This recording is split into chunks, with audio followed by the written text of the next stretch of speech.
What does perfect even mean? Is there even such a thing? Oh, can we switch up all the rules and imagine a utopia? Darling, I'm just so fed up with these expectations. They keep weighing me down.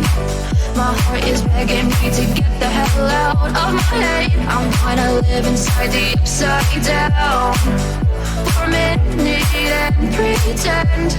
Honey, I'm a perfect 10. Whoa, whoa. Honey, I'm a perfect 10. Whoa, whoa. And if I say it enough, it gets ingrained in my head, and I start to see. Honey, I'm a perfect 10. Honey, I'm a perfect 10. Honey, I'm a perfect 10.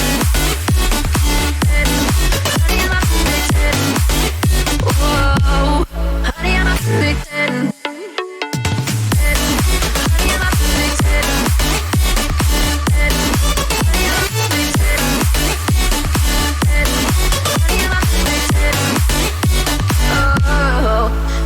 Disgusted with myself, and I'm disgusted with the way we're told to have a certain face, a certain weight, because we aren't pixels on a screen. No, we're human, we breathe. Every single thing we see curated, it's overrated. These expectations, they keep weighing me down. My heart is begging me to get the hell out of my head. I'm gonna live inside the upside down for a minute and pretend. Honey, I'm a perfect 10. Whoa. Honey, I'm a perfect 10. Whoa.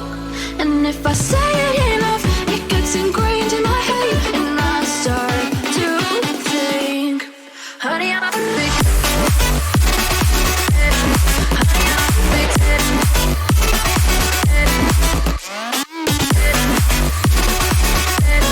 Honey, I'm a perfect 10. Whoa. Honey, I'm a perfect 10. Honey, I'm a perfect 10. Honey, I'm a perfect 10. Honey, I'm a perfect 10. Oh.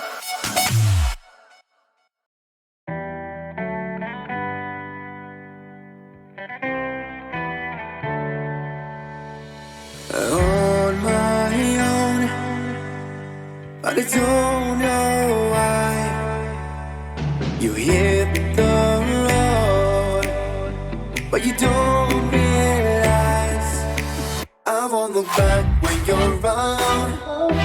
I won't think twice when you're gone.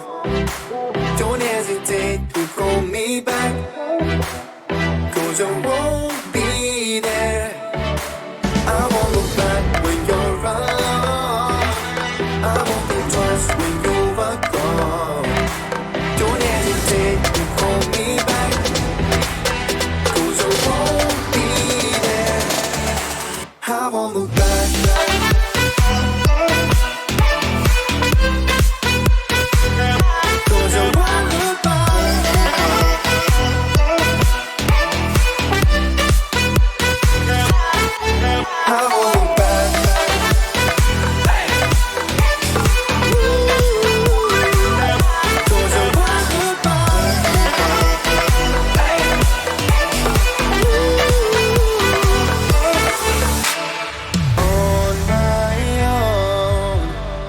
I don't know why she told me it's not your fault, but you don't realize that I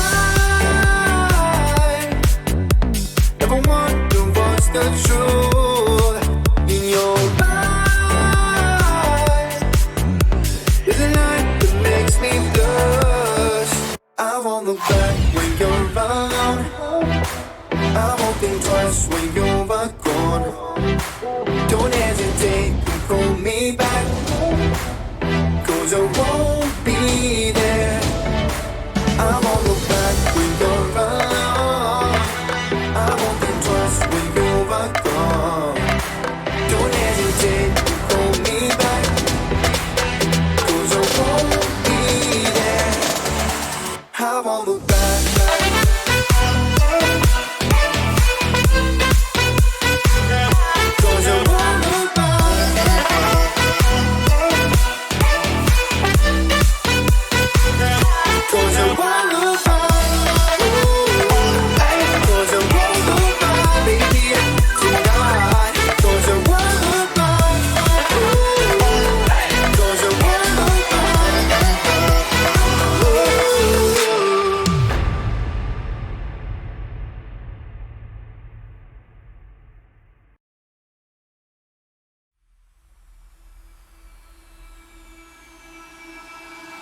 I can feel it somewhere inside, haunting like a drug I keep on wanting. There's a love that fits so perfect, it's hard to believe. There's a reason I can feel my heart stop beating, and the air gets tough just breathing.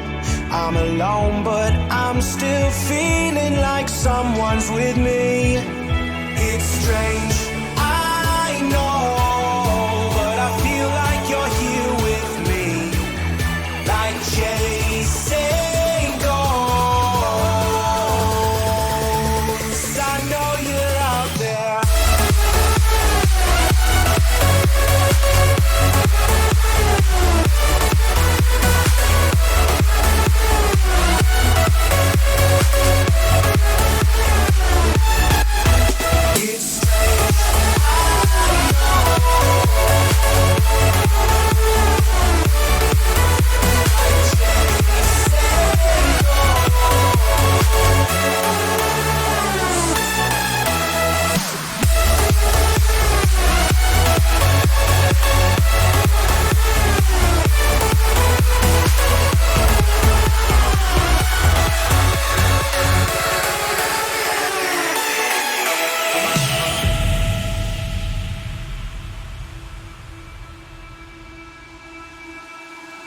Time is unfair, 'cause I know you're out there somewhere, patient, waiting unaware, feeling like your grip might slip too soon.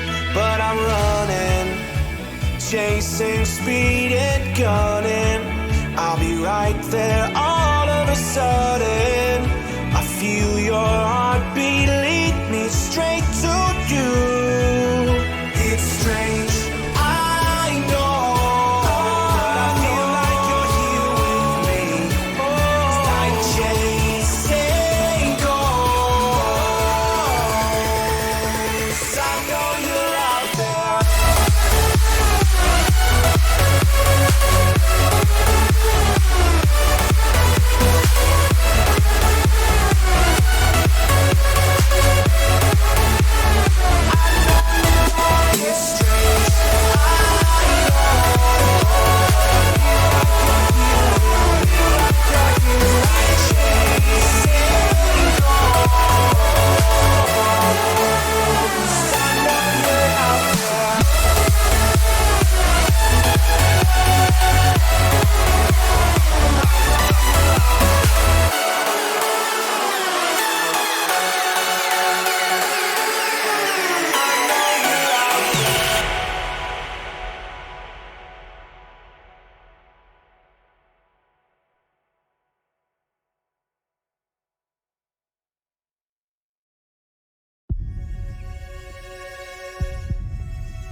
Take it apart, throw it away, put it back together again.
Good evening, dear viewers, and welcome back to another episode of the Timechasers era as they face off in ESEA playoffs. Once again, it's season 31 in ESEA Open, and it's round 3 of the playoffs. Will Timechasers move on to the top 32? They have already booked themselves a spot in the Intermediate League, but they have bigger challenges ahead of them. It's another best of 3 series, and this time it's Inferno. Timechasers, they have had difficulties playing this map in their previous best of 3 affair, but now trades are coming in from both of the teams, so it's not that great of a pistol round so far. It's a 3v3 scenario, perhaps one in favor of the Lithuanian side, but Reuter might have a big challenge ahead of him, but he's gonna miss his shots, which is very important here as the Lithuanian side will have an easy path onto bomb site A. They will plant the bomb, so now it's a retake scenario for the Norwegian side. Prixmix is their name, and we'll talk about the opposition a little bit later here as they have already started their push. They do have the defuse kit in hand. That is in A long. He's gonna be the only guy pushing here. He's already been pointed down as Sender together with Askew. Now they do have a crossfire set up against their opponents. Reuter will not defuse just of yet. He's heard both of his opponents, and now he can just decide to stick this bomb plant, but it will not work out. Center will get the second kill for himself, and that's the first round coming in favor of the Lithuanian team. It's a very important pistol round to win here on Inferno, and the Lithuanians, they have started things off nicely for themselves. Great job so far for the Lithuanian side. As the Norwegians, they will have to make an eco obviously for themselves, and oh no, one of the teammates gets knifed and he's left with 28 HP. That's Sykes. As we do see the Lithuanian bike coming in, a couple of AKs and 3 MAC-10s in their arsenal, and already center overextended there with this AK. And actually it's a trap towards Banana. And the Lithuanians, they are in trouble. That nade might do a lot of damage, and it does get only 1 kill though. Savvy and Sykes, both of them are left with 4 and 7 HP respectively. So definitely not lucky for the Lithuanians right now as they drop one of the MAC-10s. Flashes out. Trying to push this one, but already one of them falls and JL will pick up another kill. But the last member in Reuter will still hide here in Banana, the one who got the kill on Sender. And he might get another one on JL, but well, we know that this guy's aim is pretty lethal, so JL will pick up a round for himself. And Timechasers, they do survive that round. We're not gonna see something magical happen from the Norwegian side. And talking about it, it's definitely a strong team, this one, prixmix. They are the ones who were at 15th place at the ESEA Open, so were actually at a higher position than the Lithuanian team.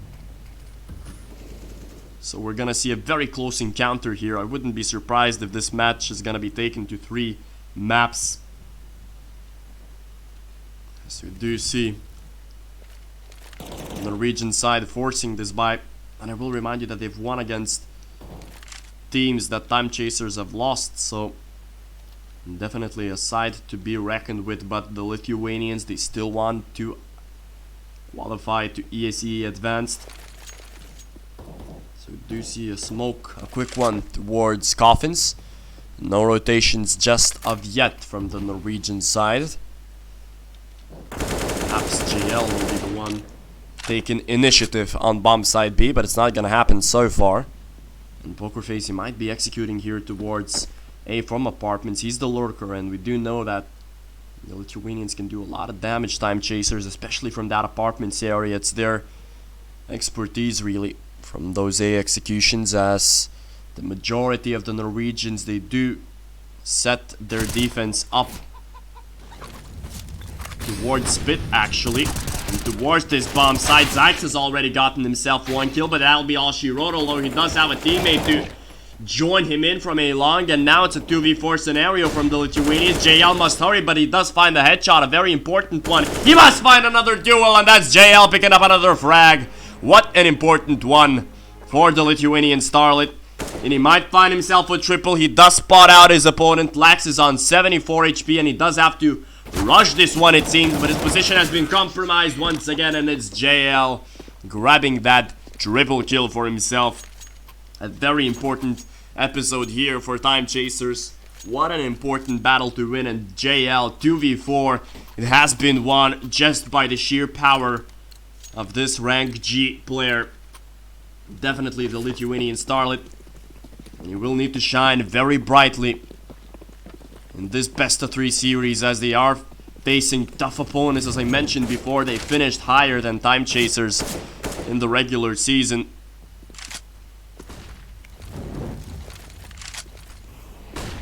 As Timechasers, they will have 2 more matches, this one, and if they do win this one, they're gonna face off most likely against Cream Esports for a spot at ESEA main. So definitely Timechasers, they have a very big challenge ahead of them. They want to be confident, they want to win this series 2-0, and so far they are on the right tracks to do so. The bomb is still deep in Banana. It's a split up 2-on-2. A good crossfire there. Pokerface will get the headshot in, and it's a man advantage for the Lithuanian side, As we do see, obviously, a half buy coming in from prixmix and a couple of Deagles. Lax and Reuter in charge of those weapons. As the bomb is being taken on to bomb side A, and it's a smart decision from the Lithuanian side, as the Norwegians have decided to set up their rotation towards bomb side B, and it should be an easy one to take for Timechasers right now, as they have already set their attacks towards this site. And Reuter, he will try to flank his opponents from short, and he might get Askew here, who's not looking at a short. Finally has decided to point his cross here towards that position. A flash out, fully blind, beautiful team play coming in from Timechasers there, just in time for the flash, and it's only Lax left with a pistol and Kevlar. Perhaps he will want to save this. And he tried to get that kill, but he missed his shots, and Pokerface flanked him from behind, got himself the 3rd kill of the round, and got his team the 4th on the board. As prixmix, they will fully invest in this round, and we finally see an AWP into the Norwegian arsenal. And that's Dreamcatcher, the one with a big green sniper rifle. As the Lithuanians, they still stay with 5 AKs. They do not want to change up their artillery for the time being. And they've decided to take a passive approach towards bomb side B and towards banana once again, the Norwegian side. Interesting enough, because they have full set of nades, and they do have the weapons that they can choose to go aggressive with, but they've decided not to. prixmix as Dreamcatcher spawning out middle. Will not provoke a shot, that smoke. They're sitting here very aggressively in that smoke. Will decide to back away, as JL is already making inches together with Askew, together with his 2-on-2 partner. They did win that tournament at Latvia. A 2-on-2 tournament, JL together with Askew. So this duo, they know how to play. They have that chemistry. As the majority of the Lithuanians are making their way onto bomb side B, and perhaps it is going to be the right choice, because they do not have the op there, the Norwegians, as they used up all of their utilities. Savvy has a Molotov as well, actually. As an execution comes in, it's a double Molotov used, but perhaps it's not at the best time for the Norwegian side, as now the Lithuanians will have to push in. It's a one person holding towards CT, no smoke, and how has that happened? Shadow pick before the smoke as well, and oh no, what a tragedy for Timechasers. You don't have as much time. They do need to plant the bomb. Askew will not get the kill, and Pokerface has nothing else to do but to save his weapon. What an unfortunate round that one for Timechasers. They will not peek him out. Pokerface will at least manage to save his weapon, and once again they lose a round that they should have won just because there wasn't a smoke on CT. I don't know how that managed to happen. I mean, they were preparing themselves for an execution, so that's very weird to see, for being honest. Very interesting why Timechasers did not smoke CT. I mean, the same thing happened in the NIP match against Navi in Inferno. Also, they made a perfect execution. Everything was right. They got the man advantage, but they forgot to throw a smoke onto CT, and that led to their round's demise. So same stuff happening here at ESEA Season 31 playoffs. I will remind you, dear viewers, that this is already round 3, so both of these teams, they'll be in intermediate Season 32 if they're not going to qualify. Well, at least one of these teams will definitely stay at intermediate. And the Timechasers, they are set themselves up to go to advanced, one of the most powerful leagues in the world of Counter-Strike. Obviously, they have to win at least this map first, because only in the finalist, only the champion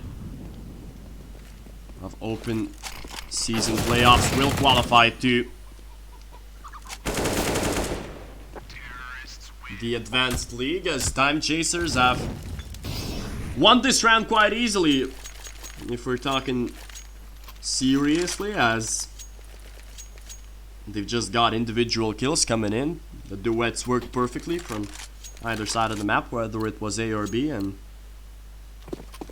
so far the Lithuanians are looking solid. Mach 10 in Askew's hands, and a half buy coming in from the Norwegian side. Actually, the Lithuanians have started this game perfectly for themselves, and Savi's being very aggressive here. He's pushed up towards T-spawn, but JL will clean things up as he's already gotten himself a double kill. One kill happened in middle, and it's a very quick round actually, as Reuter manages to find himself another here in middle. Dreamcatcher will take an AK to his hands, and Reuter will pick up the fallen MP9 as the Lithuanian side has already crossed onto bomb side B, and well, two men on the Norwegian side have stayed towards Banana. JL will try to spam to the hole, but what a sick one tap that was from JL. Beautiful. That's a moment worthy of clipping, as JL, what a naughty one tap that was. Beautiful from the Lithuanian Starlet, as he has already gotten himself 12 kills. A fantastic start of the game for the Lithuanian young star, as Timechasers have got themselves 6 rounds on the board. It's a 6-1 scoreline, and JL is not stopping. He's got himself another kill, and it's a man advantage once again for Team Timechasers, as they do seem to set up a quick execution towards bomb side B, and perhaps it'll be a good strategy, but maybe Savvy will make things a little bit trickier for the Lithuanians, although they are already going towards this side it seems, but they've just delayed it for a bit.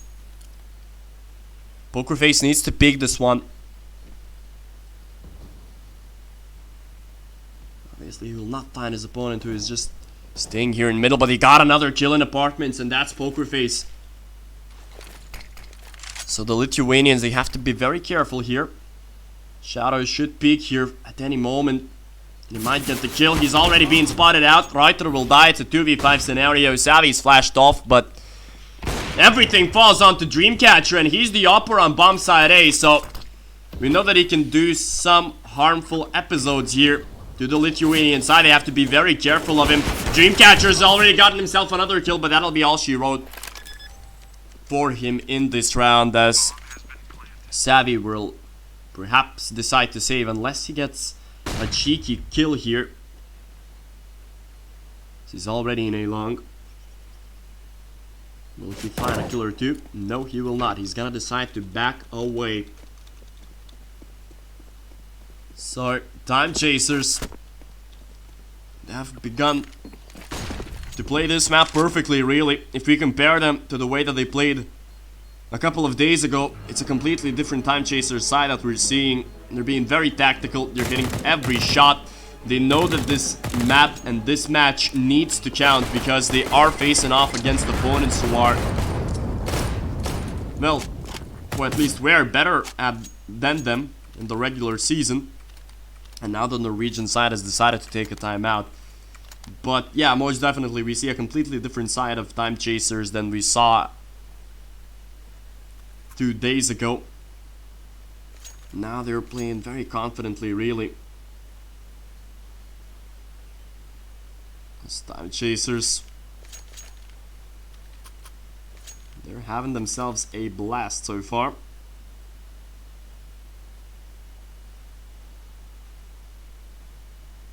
Hopefully they will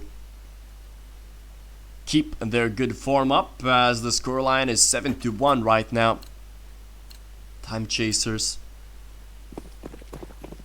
against prixmix, the first map of this best of 3 series, dear viewers. Perhaps it was the Lithuanian choice of map.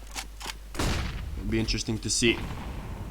What do we see at the second map? And perhaps the Norwegians, after this timeout, maybe they have decided to switch things up. Maybe we'll see a better round from them. So far the Lithuanians have been dominant, really, and no bad words can be said about their performance. They have played extraordinary well. And if they keep up this form, they can definitely challenge for the advanced spot in the league. Another smokes coming out from the Lithuanians. They will just push on through. As we do see another half bike coming in from the Norwegian side. Sender is making his way back onto Banana. So we're gonna see an execution towards B. And, well, this call was perfect from the Lithuanian side, as they only have one man defending bomb side B. So that 50-50 call didn't work out for the Norwegian side. Unless we see something crazy from Savvy, as he is the player with a Molly and with the M4 in hands. Perhaps we will see Pokerface getting that first initial kill of the round. Yes, he will, but action is happening towards B. And he's got himself a couple of kills, Savvy. Sadly, that won't be enough for the Norwegian. Shadow will retrieve just in time, as there are Deagles left here. One of them falls. Oh, but Shadow lets his teammate fall here. Now he just wants to scream at his opponent not to push, but it's a 1v2 now for Pokerface to clutch. Oh no, and they do lose this round. And perhaps it was because of Shadow's bait. And that flash, I don't know whether it was thrown from the Norwegians or from the Lithuanians, but it definitely didn't work for them, and Pokerface lost that clutch. And the Norwegians pick up a round that they shouldn't have. It worked perfectly for the Lithuanians, and perhaps they could have made a very big push in this first half, but now they do lose a round. And it's a 7-2 scoreline, as the Norwegians, they decide to switch their strategies up onto a double op system. It'll be interesting to see how do the Lithuanian side reacts to this sort of endeavor. From the Norwegian side, as Lex will be the one playing. Oh no! And how unfortunate here. The battle in apartments, it has been completely won by Dreamcatcher. Has already gotten himself a couple of kills, and the bomb is dropped way too deep. Here in apartments, they cannot retrieve it, Timechasers, and this round is just falling apart. Definitely the AWPs have repaid themselves in value, and that value was kills, as JL will try to do something magical. It's a 2v4 scenario once again for the Lithuanians, but this time around JL has an op in his hand, so should see a different sort of approach. Flash in, and he will retrieve back. Right there. Spam the smoke here. Will not get anybody, and Sender, he will have to push one day or another, as he's only got 10 seconds left. He will get the first kill. Sender needs to drop as his teammate JL drops. He won't get a triple there. Nice try from Sender, but it wasn't enough. And Savvy will retrieve the second AWP, as the Norwegians will retrieve the second round in a row. 7-3 is the scoreline now, and Timechasers, they don't have a lot of money. They will have enough to invest in this round, but basically that will be it. And they're gonna lose this round. They won't have enough money to buy in the next one, and Shadow, it will fall from the shot of Lax. He was quicker there, and he managed to get that kill. He didn't mix Lax, and it's a man advantage for the Norwegian side. So the first half, which looked perfect for the Lithuanians, is starting to crumble. And that's the scenario. If you're gonna get the double op system on Inferno, it's so hard to play against that CT side. Then you can take control of any part of the map at the start of the round. Then good luck trying to clear out the sites Sander will be dropped off as well. He should have checked those spots, but he did not, as the Norwegians, they do get the double man advantage.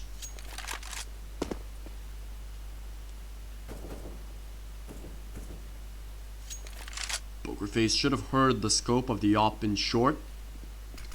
Oh, should have peeked now, but he decided not to.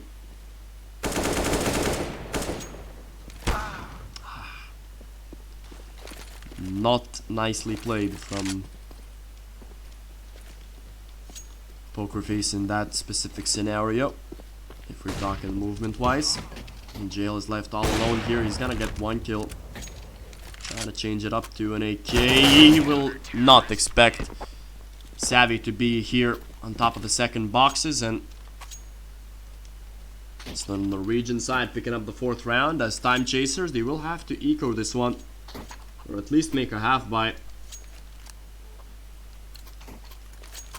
I'm gonna see a couple of upgraded pistols. JL is gonna force buy this one. An interesting decision from him. He could have just invested into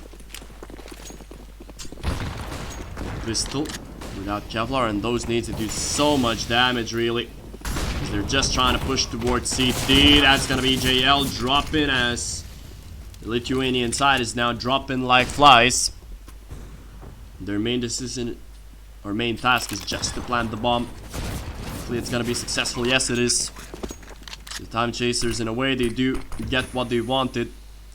Obviously it's not the round win, but at least it's the bomb plant. Pokerface will pick, will get only one kill, but still that kill gives him $900. Yes, he will have 3,100 in the upcoming round. So they will most definitely have enough money to buy. Pokerface can even drop the AWP to JL if he wants to, but it seems that he does not. So 5AKs in the arsenal of the Lithuanian side, and JL actually picks up a Mac 10 with utility and no AK. Interesting decision. I mean, if I were Timechasers, I would definitely give an AK to JL. I could save up on some utility and not invest into an AK, but it actually works out perfectly. He was the bait man here for his team. He was very aggressive, and now he's continuing to be very aggressive here. He will be found, but nevertheless already have 3 men from prixmix have fallen, so the Lithuanians have definitely got themselves a very decent advantage. They've decided to take an aggressive approach at the start of the round. prixmix, and it's not worked out, but Shadow will be traded, and now he can clutch this Van Reuter, but he will not be able to, as the Opper is making his way onto a long. He'll try to spam through the box, but it's not 1.6. He will push through the smoke. The bomb is planted. It's a 1v3 scenario. It's still very doable if he gets those shots in, but he's already been compromised, and it's another round on the board for Timechasers as they do secure the first half victory.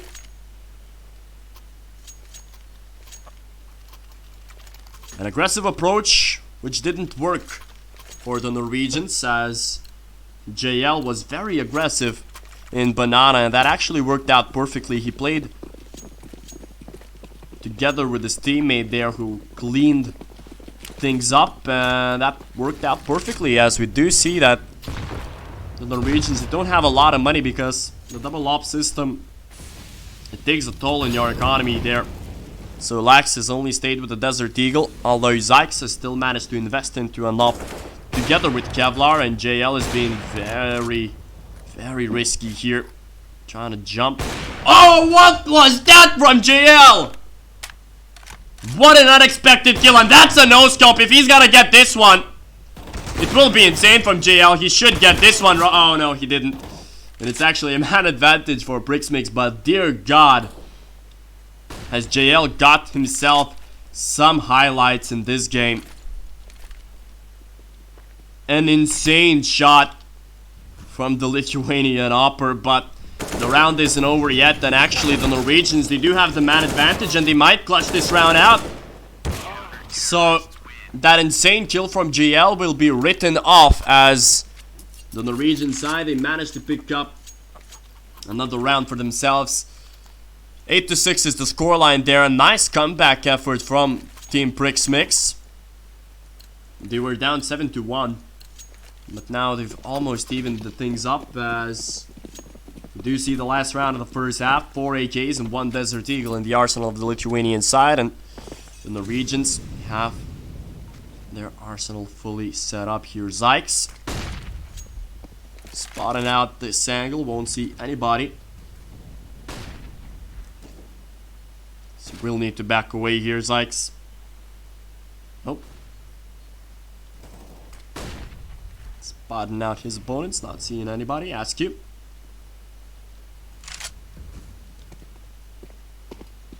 Retreat as well.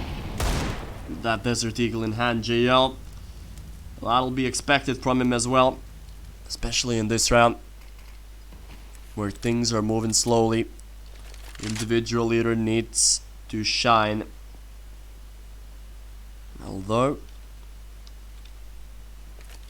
they do decide to rotate towards bomb site A, Timechasers. 50 seconds are left. They have enough smokes to execute towards this bomb site, and perhaps it will be the smart decision from the Lithuanians, as there are only 2 men holding this site. But Zykes has already managed to rotate towards A long, and he can be very crucial here, but he will be dropped. As will his teammates, and Zender with a very beautiful nice stab there. Although savvy, he will get the bomb planter. They only have 15 seconds to kill him, but they managed to do so just in time. And Lax will push this one, but JL will put the final bullet in him.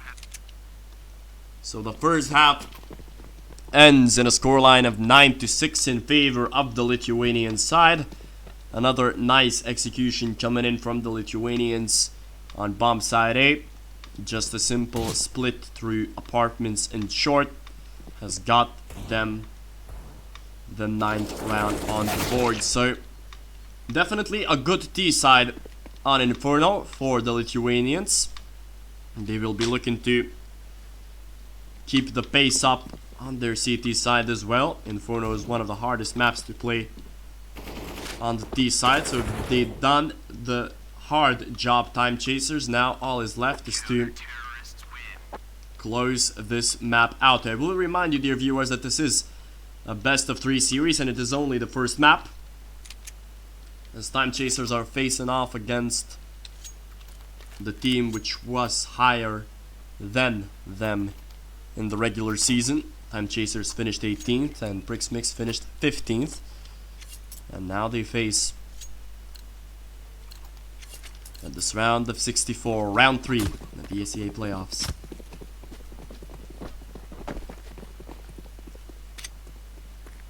So, an aggressive approach here coming in at second middle, and it's worked perfectly for the Lithuanians, as Shadow has already gotten himself the man advantage, and that's a call for Sender to rotate towards B, because they've only seen one guy, and the smoke, it's not good actually. Sender might use it to his perfection. He's already got 1 kill, that's another. And it's a perfect pistol round for the Lithuanians, as all of them stay alive. And they do get the 10th round on the board, Team Timechasers. The smoke wasn't good enough for the Norwegian side, and the Lithuanians, they started things off perfectly here on their CT side. And we do see 5 MP9s coming into play on this round, on this anti-eco, as the Norwegians, they do invest into 3 Desert Eagles. But from the looks of things, or at least from the arsenal, we shouldn't expect Timechasers to take long duels, long range duels that is. Pokerface has gotten himself the first kill in middle. He will need another opponent here in Boiler. Oh, he will leave him on low HP though. JL is spamming through T-spawn. He'll get 1 kill in return. Shadow with another here. He's playing very aggressively in middle, leaving his opponent on low HP as well. Dream Chase Catcher, sorry, with 18 HP. Will be pushed through the smoke, and that's Shadow getting another confident kill for himself. As the Norwegians, they do invest into AKs this round, not a lot of utility. So Timechasers can play around that. It'll be interesting to see. Yeah, JL is gonna buy the M4 for himself. Pokerface is having himself a very good game actually. 17 frags and 8 deaths. That's a better ADR than JL has, so he's the unsung hero most of the time for this Lithuanian side, but we're gonna see whether he's gonna be used to perfection here, as he is the player on bomb side A, and the majority of time Pokerface is doing a very good job here on A. Hopefully he's gonna keep up the good work. With an 8 out, it's not gonna do a lot of damage here. Sender gotta pop a flash, pop a decoy as well. Shadow drops from A long, but JL on a quick trade. He's gonna get taken down here, JL, and he will drop. So Pokerface and Sender, they're very important here in this round, as they do make their rotation onto B and Askew. He flashed and he spotted out his opponents, but it is a split.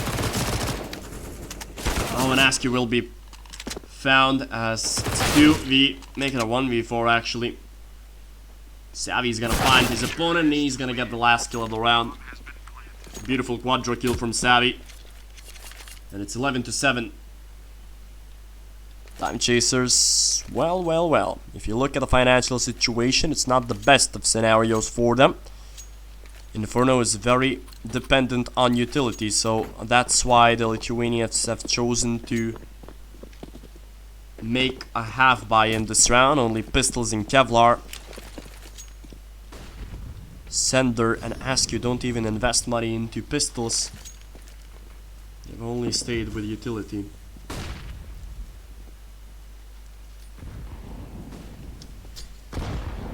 That nade does quite a lot of damage there to the Norwegians, but obviously they should be winning this round quite easily. Oh, Shadow gets a beautiful one tap there. And the Lithuanians have actually got a man advantage. It's a 4v5. Dreamcatcher here. They will find Pokerface, but Reuter is left with 4 HP, so it's still around, which is very much doable for the Lithuanians, although will JL expect his opponents to be from CT. Now he will sit at the smoke here. Oh, and look at that, Askew has actually got a double kill for himself, and he's got himself an AK, and oh, what is this? Timechasers, they've managed to win a full eco round for themselves. And it was because of the beautiful play of Askew. He's got himself 3 kills with a USP. I think you don't see every day against players with full Kevlar and full weapons. So Timechasers now, they are in dreamland. Although the Norwegian side have still got enough money to conjure up a buy for themselves, they don't have a lot of utility, and 2 of the 5 players are forced down to Galils. Laxus stayed with 45 HP and perfect utility usage from the Lithuanians, as JL has got himself the entry frag in this round and another one through the smoke. The man advantage gained for the Lithuanians. A double one to be exact. So they started things off nicely here. Timechasers, as if they win this round, they're gonna break the economy, and oh, Reuter took so much damage from that nade, and definitely his position once compromised. He will not be able to get that kill. Zyx will have to be very quick here on A short, but he will be found out by Shadow, and perfect team play coming in from Timechasers. Positioning is also well. A flash in and a kill from Sender, as Shadow will find the last one on Reuter, and that's the 13th round on the board for Team Timechasers. A fantastic round, this one. A perfect team execution coming in at every part of the map, whether it was banana or apartments. They've played as a team, Timechasers, and it showed. 13 rounds on the board for the Lithuanian side, as the Norwegians They will buy only pistols in this round as they did not have a lot of money. And Timechasers might put themselves up on round 14 as we do see aggression coming in from Banana, but it was quickly halted by the Lithuanians. Reuter will back away. Zykes is not gonna find the shots onto center. And only Savvy is left. 1v5. The best he can hope for is just to drop some weapons. JL will be found here, but that will be all she wrote. Savvy is actually playing a fantastic game for his team. 21 frags. But obviously it's not enough to carry his team. But as they did come back from a 7-1 scoreline at the first map, they can do the same here on the half as well. And perhaps they're gonna have only one chance to do so. Team prixmix, as they do have 4 AKs and 1 SG in their arsenal. JL has decided to buy an op. He was baited to shoot there. And now the Norwegians have the information that at least one player is holding Banana with that AWP. Pokerface gets dropped in the middle. And that's a very important player, as they do make a quick rotation towards bomb side A, and it's a smart decision from the Lithuanians, as we should potentially see an execution happen towards A. Shadow here. Really find his opponent in the smoke. JL will be very careful here as he's gonna back away to CT. He's gonna get the 1 frag. The jumping didn't work as JL has already hunted for them bunnies. He will not get the 2nd frag as his teammates fall, and it should be around here for the Norwegians. 14-7, here's the score.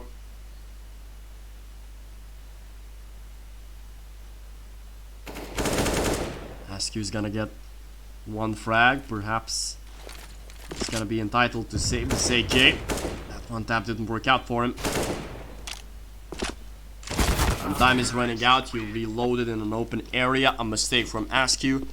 And he's gonna be paid for that mistake. Timechasers, obviously, they still have enough money to even conjure up a double op buy for themselves. But they've decided to play with no AWPs. Interesting decision from the Lithuanians. As the Norwegians, they do save that sniper rifle for themselves. Perhaps they're saving for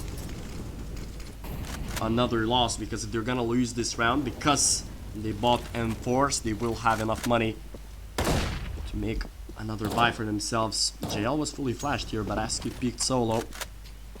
Didn't find anybody there. Although they have almost got that kill, they should just spray that smoke, really.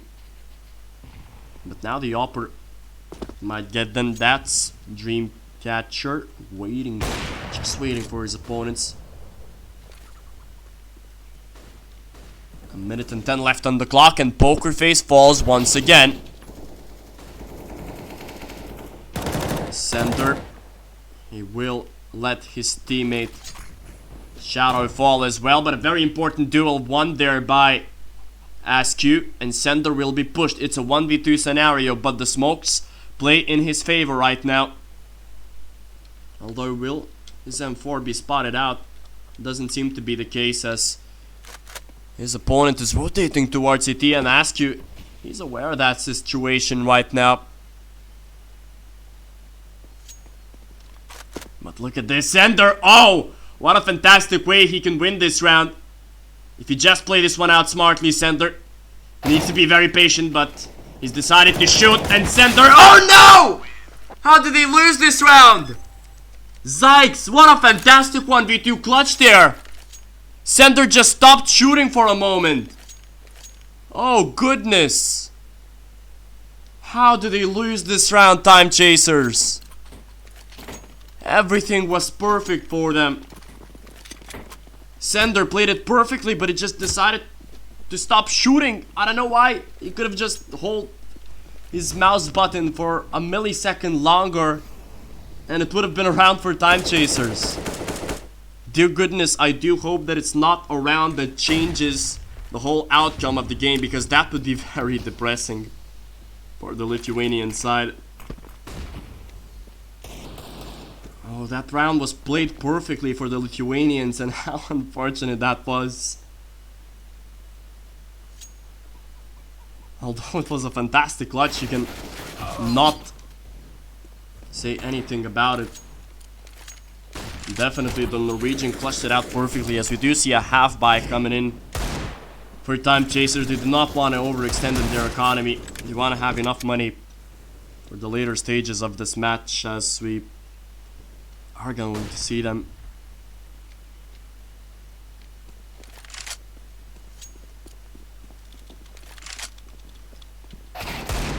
Do get one kill. That's JL. Shadow with another with his 5-7, but that will be all she wrote for him in this round. Saski's trying to get more kills here. Will not get them. JL though, chirping away to that economy. Chopping away with another one tap. JL, beautiful. 3 headshots coming in this round, and he actually has an opportunity to clutch this one as well, because he did have a defuse kit. Unluckily, Reuter will find the final kill.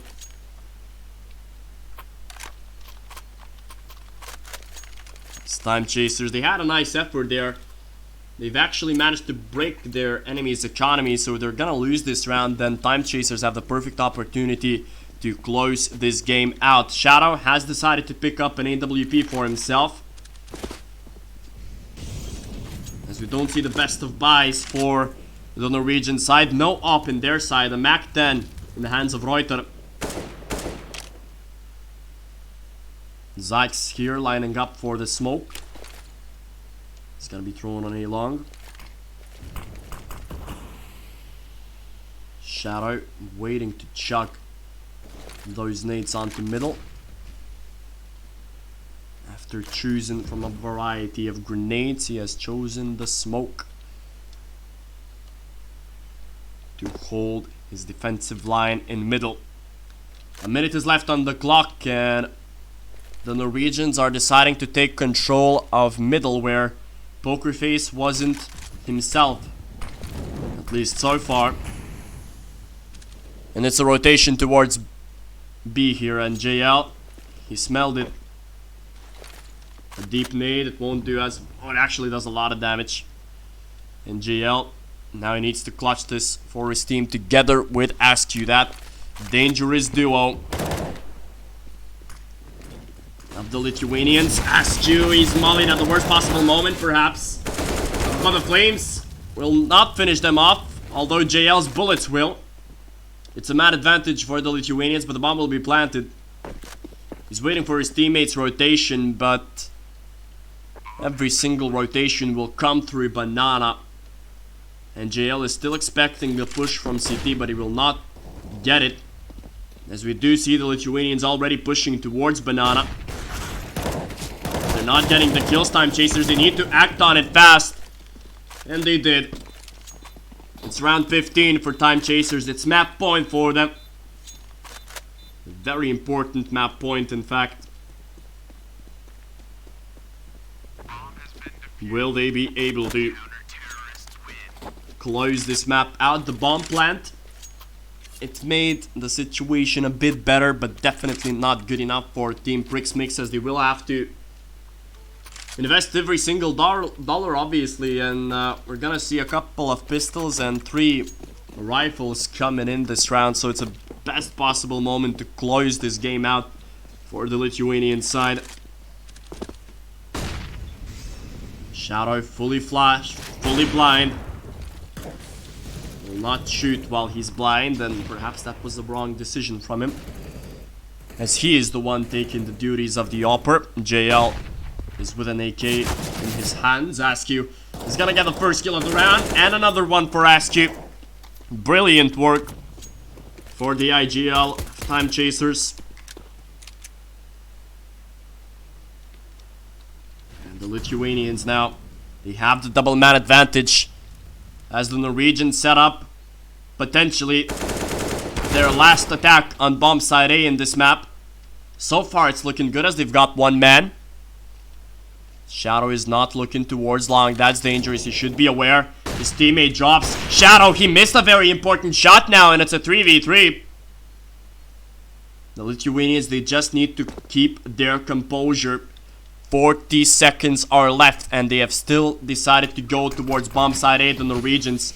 Sender will have to be very clutch here in order to get those kills as well with Shadow. Sender drops, and now it's all on to Shadow. He needs to get at least one kill here. He's managed to do so, but he's left it all down to JL. A 1v2 scenario here coming in. He does have a defuse kit, but no nades for JL. A 1v2. The best possible moment to clutch this game. He definitely was compromised. The smoke out on A long, so we'll have to peek through that. We'll have to get a double spray perhaps, but he will die here, JL. And Timechasers, they should be winning rounds like these. The rounds which close games out. And now they're gonna have to make an eco round. So technically speaking, on paper they're gonna have at best 2 rounds where they have a proper buy. So at best they have 2 rounds to close this map out, and they don't want to go into overtime. Timechasers have never won an overtime match. So the Lithuanians, they want to close this one out as fast as possible for themselves. As I did say before, it's gonna be a very close encounter, this one between these two teams. But Timechasers, they know that their objective is ESEA advance, and they must win against teams like these in order to qualify to advanced or even to main. So it's an execution towards bomb side A, and Pokerface will not get a kill. Sender is the one playing in apps. He might get the bomb planter here if he's not spotted out. He is. That'll be a kill. Jail, it would be best for him to just save that AK. He doesn't need to fight this one. Smart decision from him to back away, but he's backed away towards CT spawn, and he will be found. Didn't need to do that, JL. SQ, another beautiful one tap. Will not get anything more. 15-12 is the score here. Timechasers, they have got enough money to buy. It won't be the best of buys, but they've decided to do so. No AWPs. An MP9 in JL's hands. Sender with no utility. Timechasers, well, they can feel the sweat dripping down their foreheads right now, as it's a 15-12 scoreline, and the Norwegians feel confident. Only 3 rounds to make it into overtime, and Pokerface loses another battle in middle. He has done so at least 3 times in this map, and perhaps that was the reason that their CT side wasn't as successful, because Pokerface was dominant in the first half, and Shadow was dropped as well. It's a 5-man setup here on A, which hasn't worked at all for the Lithuanians. As the Norwegians, they rotate towards Banana. Askew is in such a bad position.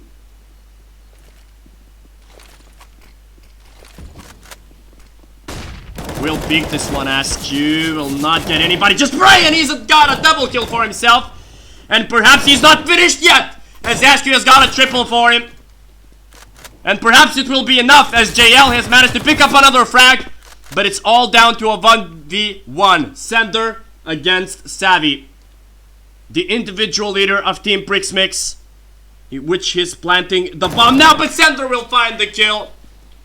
And it's Team Timechasers winning the first map after a fantastic performance from Askew at the final round there. What an important triple kill coming in there from Askew himself. 2 of those frags happening from the smoke, and then another with a fantastic aim presence here from Askew. He needed to be the leader there for his team, and he definitely was. A brilliant performance from Timechasers. At that round, 16-12 was the first map. So just in a couple of minutes, dear viewers, we should seek out map number 2. It will be interesting to see how the Lithuanians take their approach on the second map. So dear viewers, just in a minute, as you see, we're gonna move back into map 2. Don't you go anywhere.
Welcome back, dear viewers. It's another beautiful evening here in Lithuania, and another beautiful evening for Team Timechasers as they are facing off against Team prixmix. You're greeted by me, Laisvūnas, and it's round 3 of the ESEA Season 31 playoffs, and Timechasers have won the first map. This is map 2 of this best of 3 series. The first one was Mirage, if you have just tuned in, dear viewers.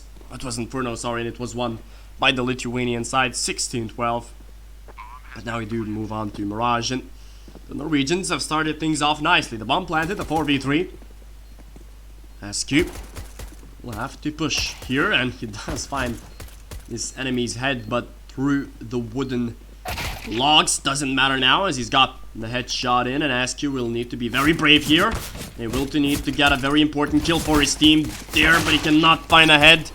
Shadow will be dropped as well, as he only had a millisecond left to defuse the bomb. Shadow and Sender will both drop, so that's the Norwegians picking up the first pistol round for themselves.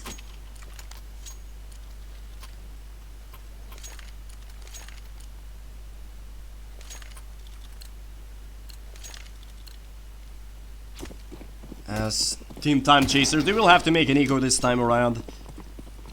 Only Sender investing into a Desert Eagle. JL and Shadow picking up the HE grenades, and it perhaps will be a good strategy to throw one of the grenades onto B, but the majority of the Norwegians, they've just pushed through short, and actually the Lithuanians have got themselves a couple of kills, so they will farm out at least some weapons,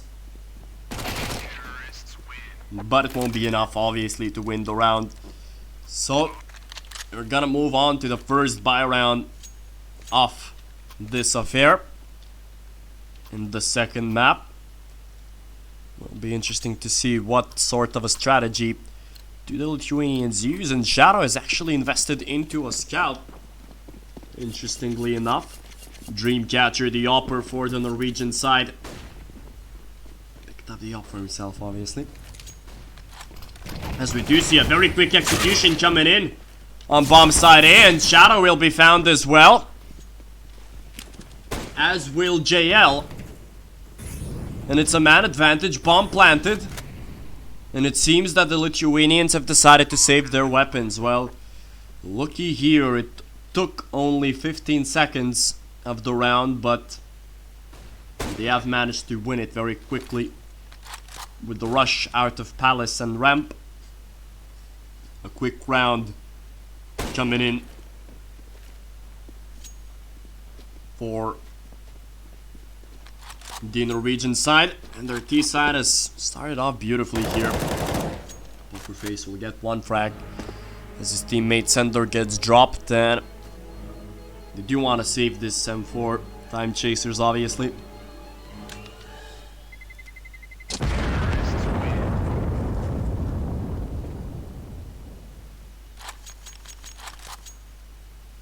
So 0-3.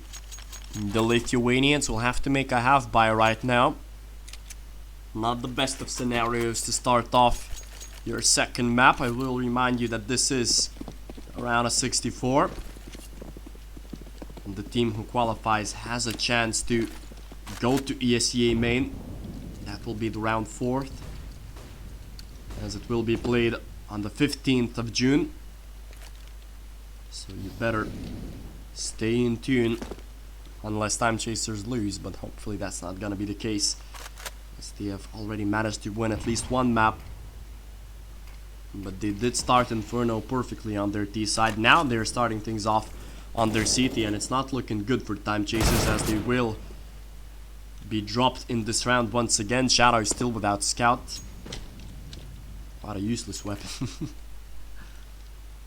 Although Savvy has picked up a scout of his own here.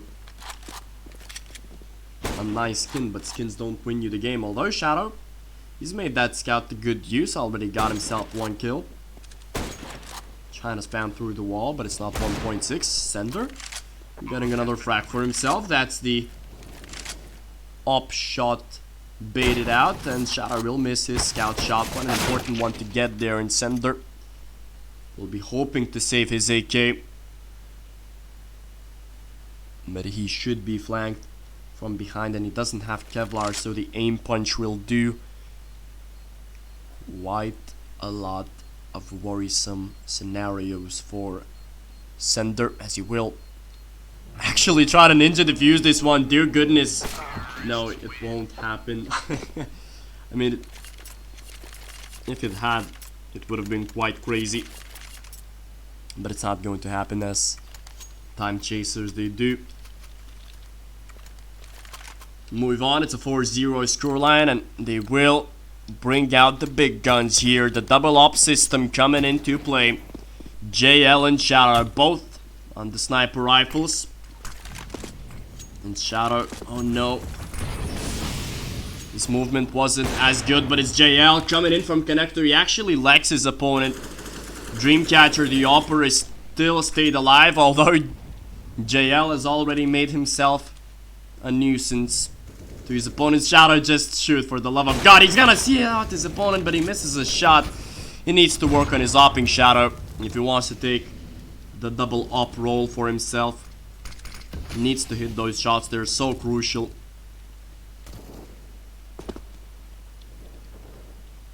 Askew being aggressive here in Palace. We'll switch out to an AK as they start pushing towards middle, and JL, as soon as that smoke fades, he's gonna have a problem to deal with. Definitely hears him, Reuter. Might bounce on it. And the second he gets the flash in from his teammates, that will be when he pushes in, and JL is not expecting Reuter to be there. Askew, he's not hitting his shots as he wants to. Will be found as well. Shadow will miss a shot, although in the meantime Pokerface gets the kill, and Savvy is left on a 1v3. That's a nice headshot. Might find Shadow as well. His position was compromised. Does need to plant the bomb here, Savvy. And Shadow chooses to stay here. And it's a 1v1 scenario here. We're out with the pistols, and Savvy clutches it. And Shadow has only himself to blame here. You don't want to put the blame on one person, but Shadow, he's definitely baited out his teammate there. They could have double peeked him from jungle. Shadow could have at least traded then quickly with his pistols. He could have prevented the bomb plant or just hit his 3 shots. But now, Mirage has started in the worst possible manner for this Lithuanian side. They're out on Deagles once again. It was a 3v1, I will remind you, that they lost. And Sender will be found right now by Dreamcatcher.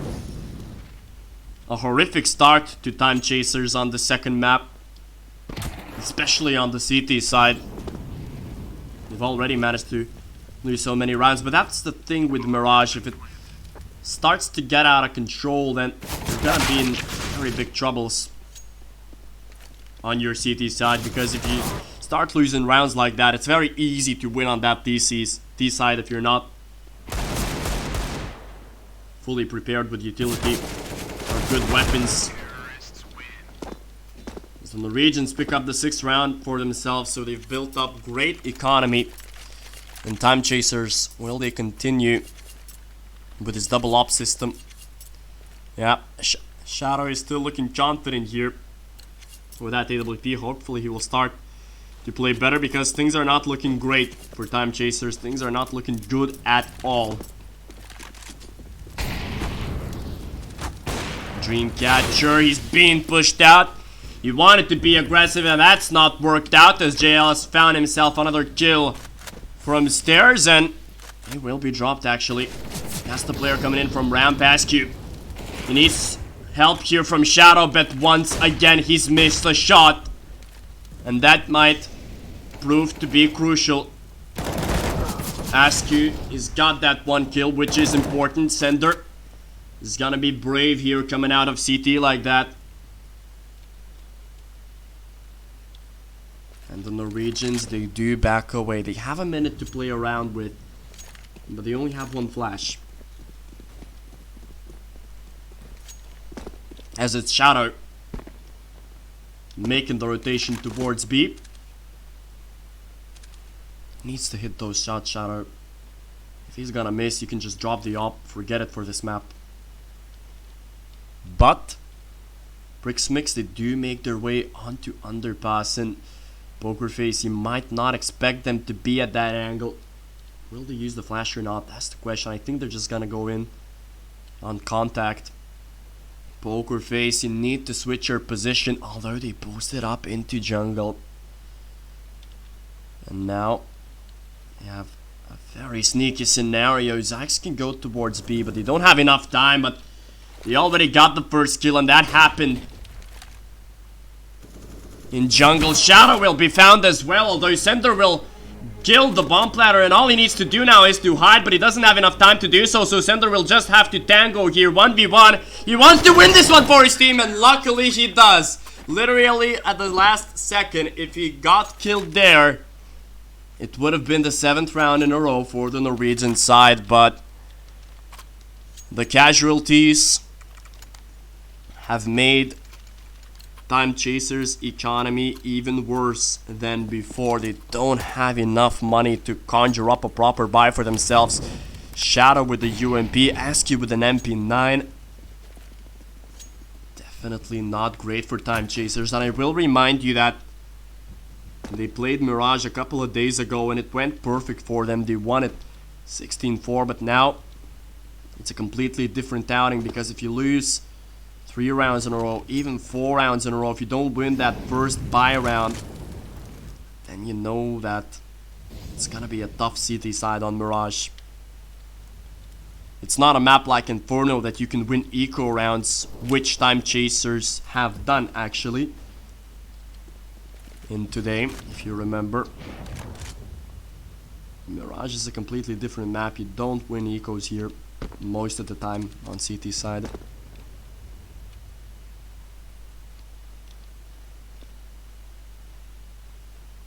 Askew being quite aggressive here with that MP9 of his own. Chugging down a molly onto connector. 40 seconds are left. He has taken some damage and Askew will fall through the smoke. A very important trade for Pokerface, but he will only manage to get one. JL, he's peeked through the fire. It wasn't enough. Shadow is still missing shots. And it seems that Timechasers will give away the second map by the looks of things, unless they will manage to conjure up a beautiful comeback story. Sender will only get one. Dreamcatcher will trade him. It is the 7th round on the board for the Norwegian side. The best thing to hope for Timechasers right now is just to win at least 6 rounds, or at least 5. Otherwise it will be too difficult to come back in this game. 7-1 is the score, as the Norwegians are wrecking things apart. They're wreaking havoc onto their opponents. And the Lithuanians have to make an eco for themselves.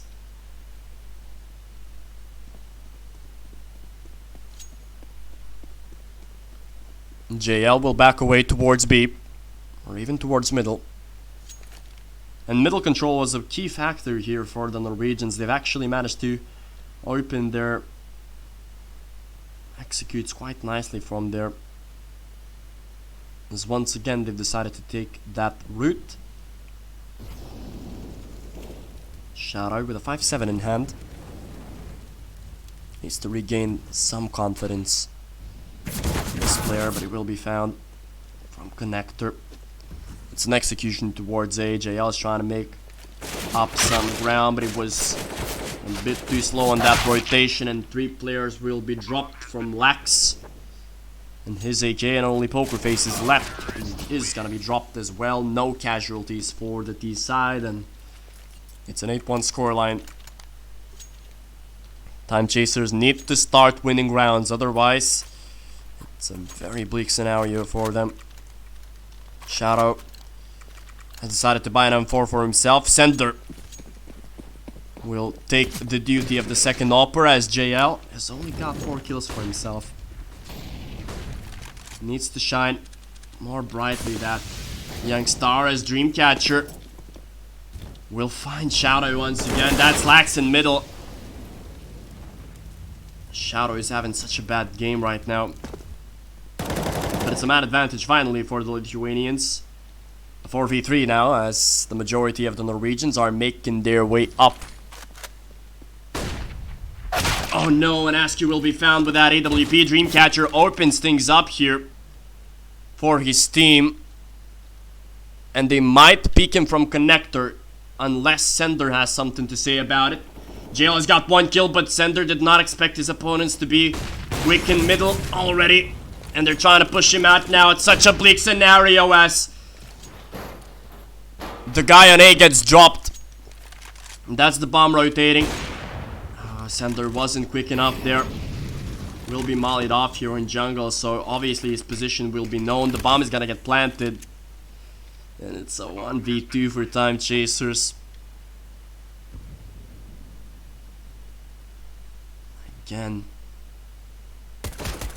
Oh, Sender actually manages to get that kill unless Savvy says something else as it's a 9th round on the board for the Norwegian side, and once again the economy of the Lithuanians is not looking great.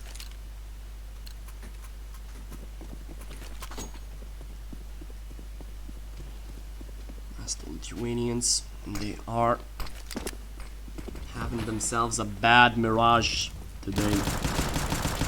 Shadow finally gets a kill for himself. You can see the frustration in the way that he aims, really. Sender will be found as well. Nothing going in favor of the Lithuanians, but at the same moment as I say that, the classic commentator curse.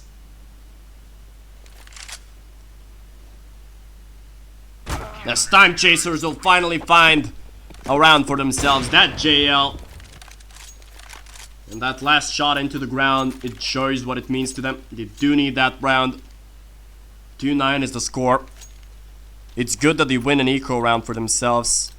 I did say before how it's so hard to win ecos on Mirage, but Timechasers have managed to do so. Now they need more. They need at least 6 rounds or 5.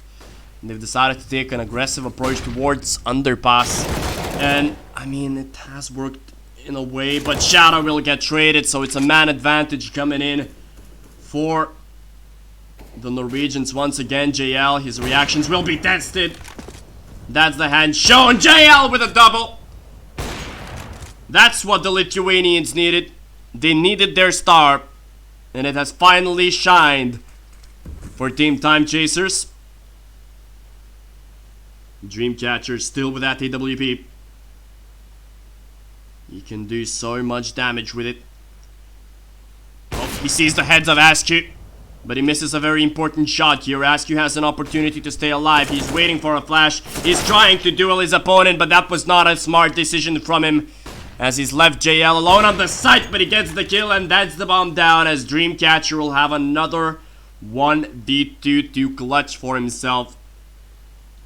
How will the Norwegian play it out? He does have the bomb in hands, and he can actually rotate towards bomb side B, and perhaps JL will be wary of that situation.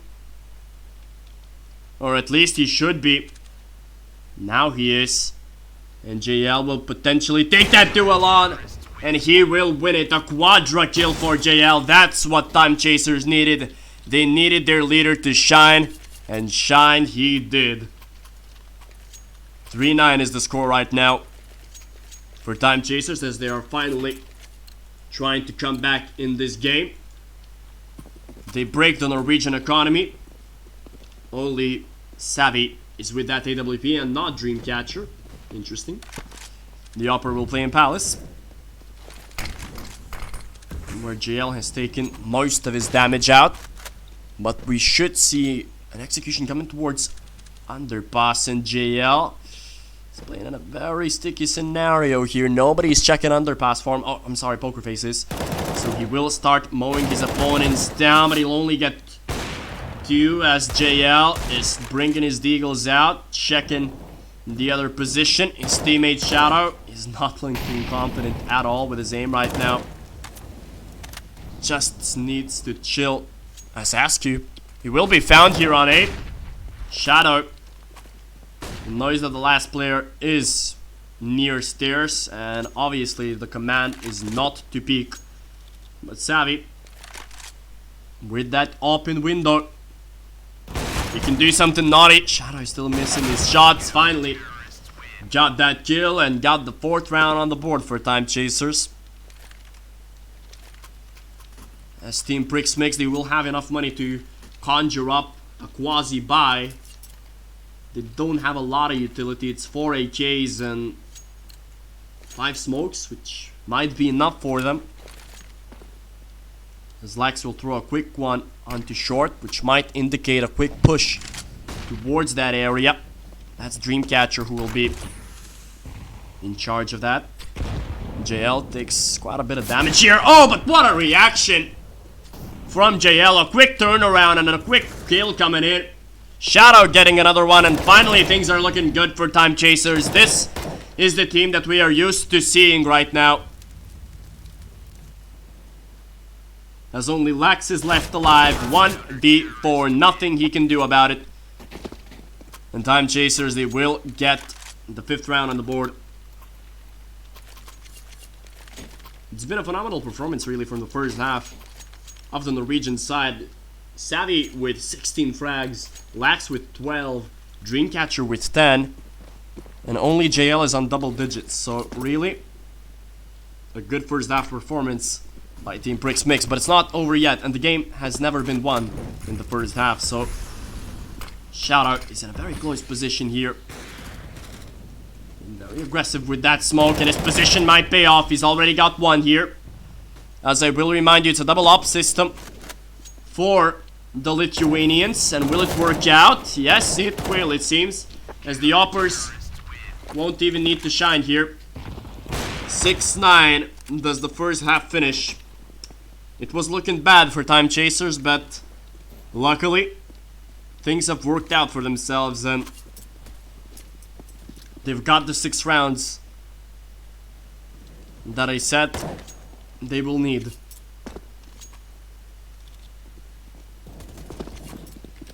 Because when they were losing 7-1 if I'm not mistaken, so Timechasers, they quite literally did the same comeback as their opponents did on Inferno.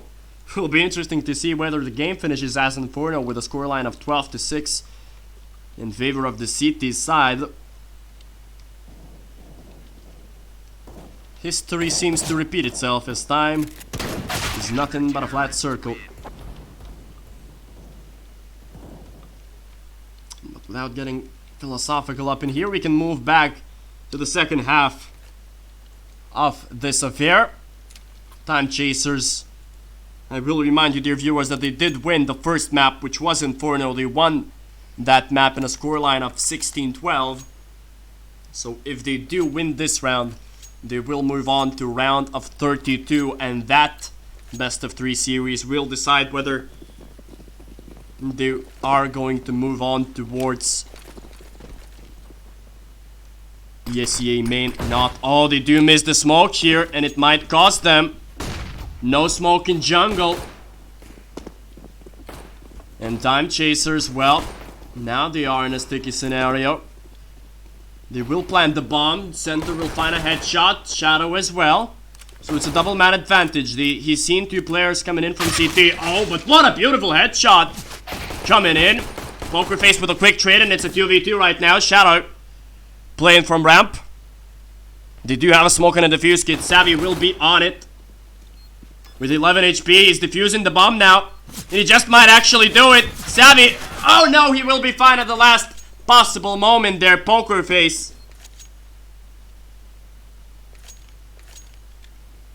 With a very fortunate kill there.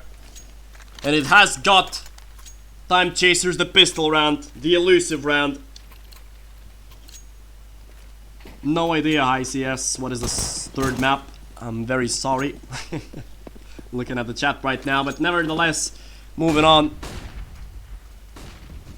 to this round. It's a very aggressive approach here on ramp, and I mean, Timechasers are lucky that their opponents haven't found kills earlier there, but they've still lost 2 men, and it's a 3v2.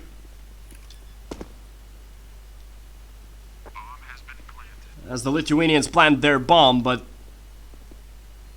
still heavy casualties from the Lithuanians. Sender jumping around, he will still be found. That's a quick trade coming in, but 3 people were lost here, although they're so close to equalize the score here, Timechasers, as they don't have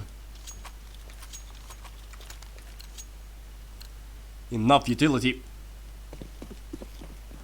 The Norwegians. So 3 AKs. And up in JL's hands, which has already managed to pay its weight in gold, or in this scenario, in a kill. But perhaps that kill will be golden for the Lithuanians, as they have already gotten themselves a double man advantage, and things are looking great.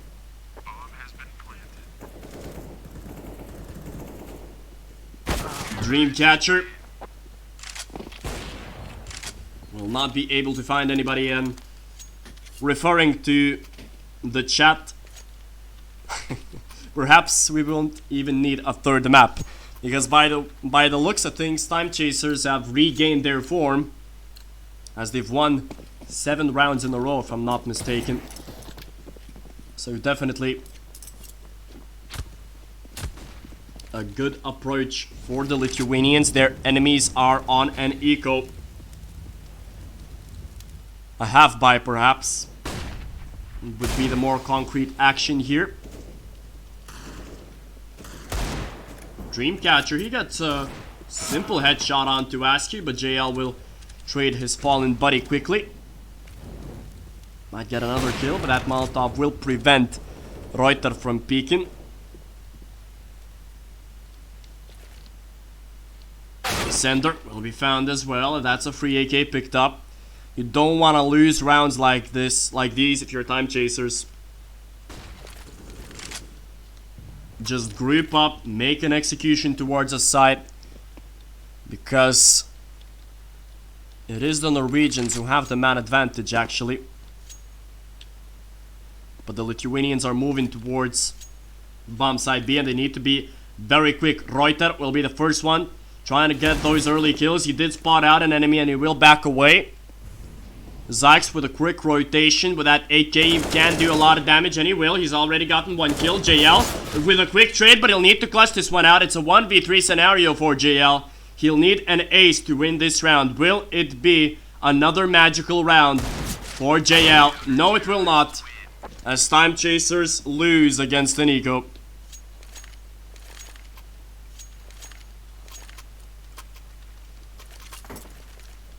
How unfortunate for the Lithuanian side, as they do lose against the Nico. But they still have enough money to buy. Only Poker Face with a Mac 10, but he does have a full set of utility. Askew with his favorable SG on this map. Dreamcatcher will take some damage from the flames. The smoke is out.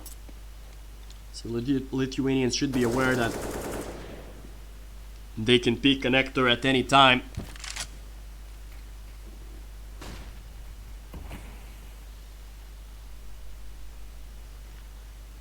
A minute and 20. JL, perhaps a lot will be expected from him, although it's Sender getting the first kill, and JL will be traded through the smoke. So that advantage has quickly gone in favor of the Norwegians, as Lax has found himself a double through the smoke. Unfortunate for the Lithuanians, as Askew is moving towards bomb side A from ramp, and Shadow can be a key factor here, but Lax, sorry, he's got himself in a brilliant position, although Shadow will be the one killing him. And actually the Lithuanians now, they do hold a man advantage, and they have 30 seconds to plant the bomb, and Sender manages to find another kill for himself. A very important one here. All he needs to do is just to plant the bomb, and it's all left on Zyx. He will not get the bomb planter, although he will get his buddy Askew, and Zyx will push, but it won't matter, as Timechasers will, for the first time in the second map, equalize the score. And they will equalize at 10. Even though the Norwegians won an eco round, they still don't have enough money to conjure up a proper buy for themselves. So Timechasers, not only can they equalize, they can actually go in front for the first time in this map. I will remind you, dear viewers, that they did win map 1 by the scoreline of 16-12. It would be so unfortunate if Timechasers lost another eco round.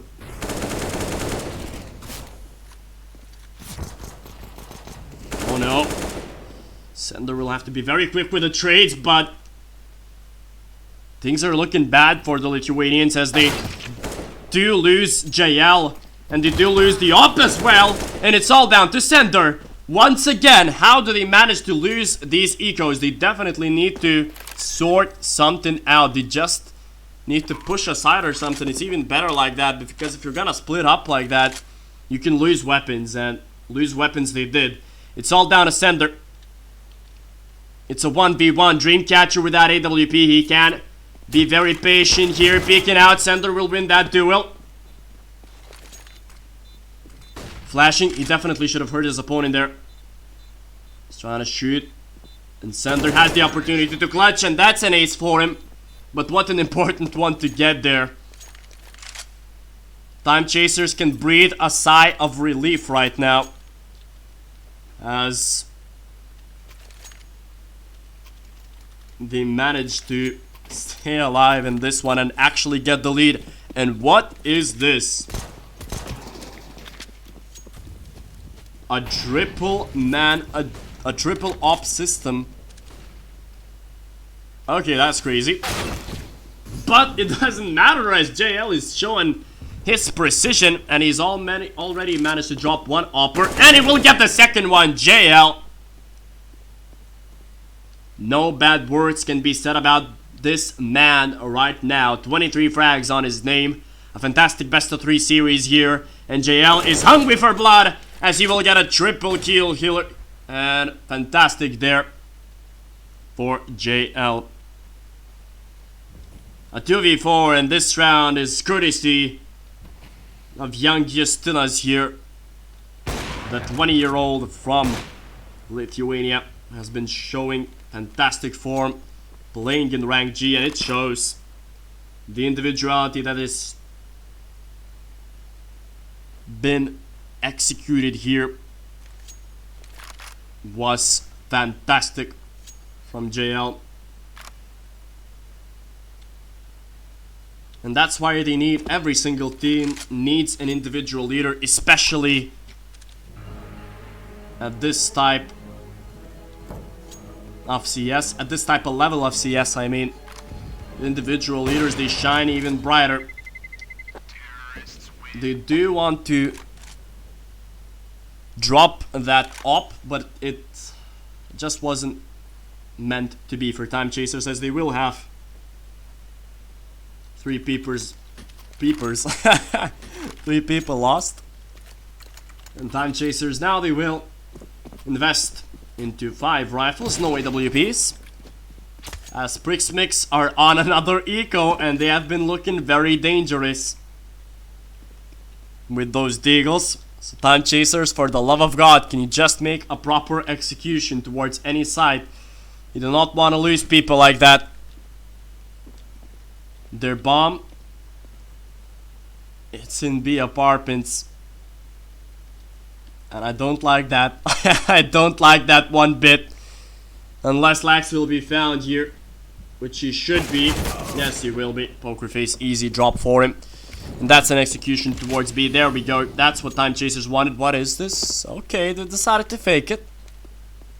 And perhaps that fake will work out for them perfectly. Unless they decide to be very slow on the rotation, which seems to be the case. Dreamcatcher will spot out Askew. And once again, Timechasers are in a pickle. They could have just executed, but now they set themselves up with a trap, as Dreamcatcher grabs another kill for himself. And dear goodness, it has repeated once again. Shadow is still missing his shots, and that's the upper. Sender gets the headshot, and he needs to clutch this one again.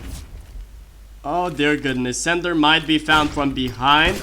Oh, he gets sprayed down, but he will plant the bomb in the smoke. He gets hunted down by 3 of his opponents, and he will be found once again. Timechasers, they cannot grab a break for themselves as they lose another eco round. It shouldn't be happening for Timechasers. I mean, how did they lose this? And why did they decide to stop to push? You got 1 kill on underpass, sure, just go and push. Nothing can be worse than this, really. I mean, it just would be smarter to push. You're 5 guys, you have a chase. Most definitely you will out-aim the Deagles. Or just overwhelm them. But now, Timechasers, they will be on an eco.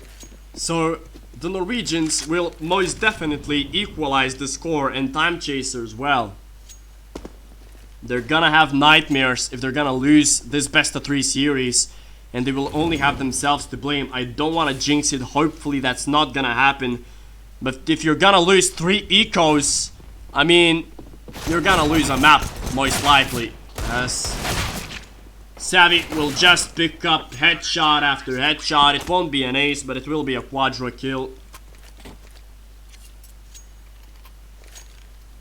And Timechasers, after being so good in this map, or in this series, they have been clinical with their shots, but I mean, they're just all over the place. Timeout is being taken. It's a tactical one, obviously. As Timechasers, they are in a very fishy scenario right now. They don't want to lose this. A very important round coming in. They will invest their money. Not a lot of utility, but perhaps the aim will do. As we're spectating JL. A lot will be expected from him. Together with Sender, they have 25 frags to their name.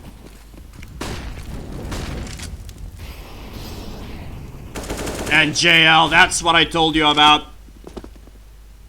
No wonder we're spectating this guy. He's already got the opening frag for his team. As he will be looking for more. He will not be able to find his enemy, and he will fall through the smoke. JL over peak there. Askew will not be able to trade. Reuter gets dinged through the wall.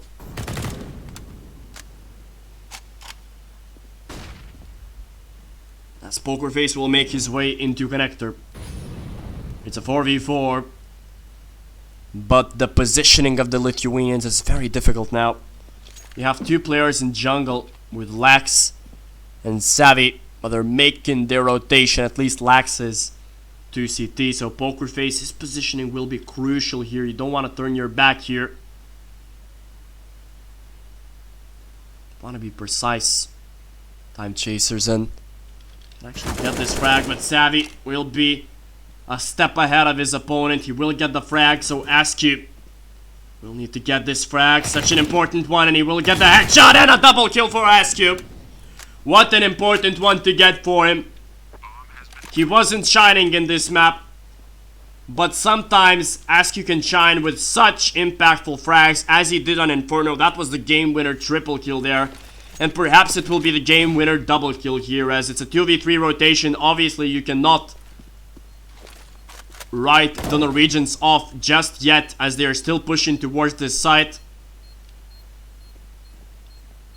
Zykes with the open hand. They don't have much time now, the Norwegians. No utility. A fake defuse. Center just jumps and gets the headshot onto his opponent and will get the upper as well. And as I mentioned before, such brilliant impact frags from Askew. Yes, he had only 8 kills. But in this round, he was the key star, and perhaps he was the one who managed to win the most impactful rounds. Although, we're gonna see another triple op setup from the Norwegian side. Perhaps it's a Hail Mary right now, because if they do lose this round, the Norwegians, they will be broke. They will be out of money. So basically, it's an all or nothing scenario. Unless Timechasers lose another eco, but come on. If they're gonna lose 4 ecos, then, you know, perhaps they don't deserve that map then. But for the time being, Timechasers are looking solid. They're back in the lead. 13-12 is the score. And those 3 ops are looking dangerous on every part of the map. In middle, on A, and on B.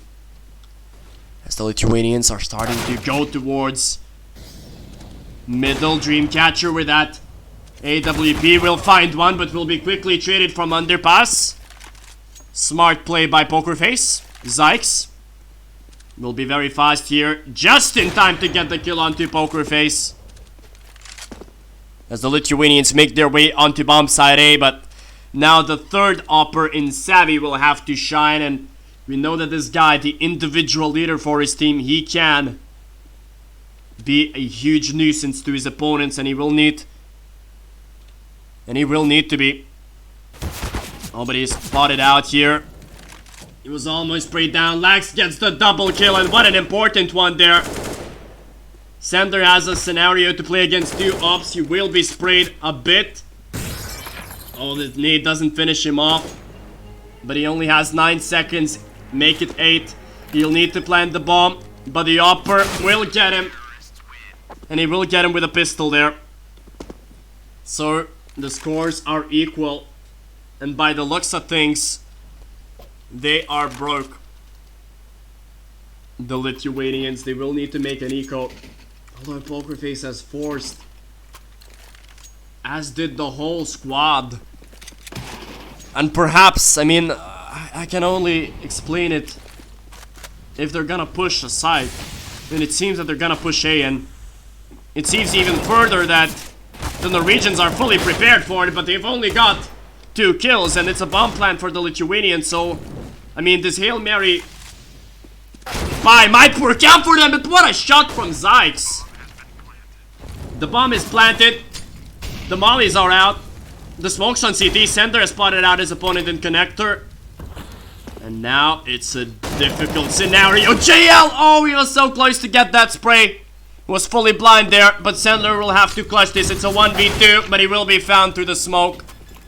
And that round, this full buy round from Timechasers did not work out, but it's most definitely one a suspenseful round, to say the least.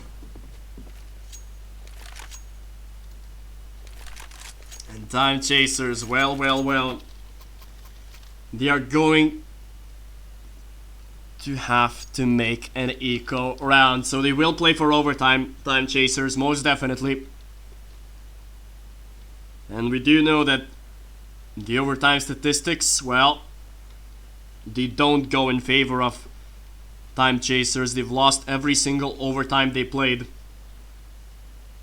So this map and this match, as I said before, as I said at the start of this broadcast, will definitely be an intriguing one, to say the least.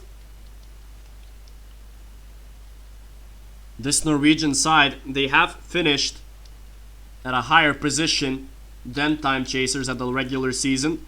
I will remind you, dear viewers, that Timechasers, they won their first map by the scoreline of 16-12. But now the Norwegians are coming back. Obviously, they have nowhere else to go. They do need to win every round. And what is this? JL has decided to invest into an AK without Kevlar. An interesting decision. He should have enough money for the next round, I hope. And he does buy Kevlar, so now he will definitely not have enough money. But they're playing for clutches of JL. They're literally putting all their eggs into one basket, and already one of the leaders of this map drops. That's Sender. SQ will need to push his opponent very fast here. JL coming in from apartments, but his teammates drop, and they drop quickly. And this AK of JL, it will have no saying in this round. It's a 15-13 scoreline, and Timechasers, well, they are in a bad scenario here. JL will be hoping to get a drop from his teammate, but it seems that he will only have a deagle in this round. And Timechasers, well, 13-15, their last hope in securing at least overtime. They do need to win this round. Askew, the nade has done a lot of damage to him.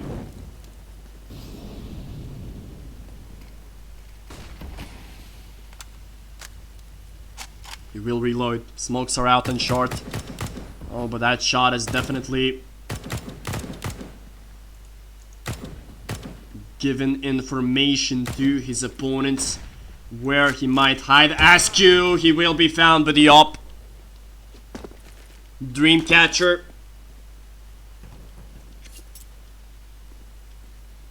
A very important frag, but Sender, he has 29 kills already. JL picked up that SG and it's worked. And Sender, very important of him to get this kill. But Dreamcatcher is one step ahead of him again, as he's playing here in kitchen. 40 seconds left on the clock. Timechasers need to make a decision, and they need to make it quick. Lax and Savvy, both players on our M4s, and both players have brilliant positioning, a brilliant crossfire, and 20 seconds left. So Timechasers, they need to make a decision very quickly here. Sender, he needs to do something. Only 15 seconds are left. Timechasers, come on, you need to push. But Lax has already got himself a double kill, and it's all left to Sender. The lurk, 9 seconds are left. And dear viewers, most likely we will be moving on to map 3. 16-13 is the score after map 2. Well, what a fantastic game we're gonna have here, dear viewers. Sender with 30 kills, JL with 29 kills, but it still wasn't enough to win them the map. And, well, most definitely, you know, they can only blame themselves. If you lose 3 eco rounds, you're gonna lose a map. There's no hiding from that. It's just a fact of CS. You cannot afford to lose 3 eco rounds. And if that's gonna lose them the whole series, then dear goodness, will it be a doozy. But we are going to move on to map 3, dear viewers. Everything will be settled on Overpass. We know that Timechasers have a good record on Overpass, but it's definitely not over yet, dear viewers. They have to be very, very key here in order to win this series, Timechasers. So after 3 minutes, we will be moving back towards this stream, and we will be moving on to map 3, dear viewers, which is gonna be the one and only Overpass. So dear viewers, in 3 minutes we're coming back.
Good evening, dear viewers, and welcome back to another broadcast of Timechasers TV. You're greeted by me, Vunas, and oh boy, has it been a long evening for Team Timechasers. We're back at the most crucial map 3 in this round 3 of ESEA Season 31 Open Playoffs, and everything will be decided here on Overpass.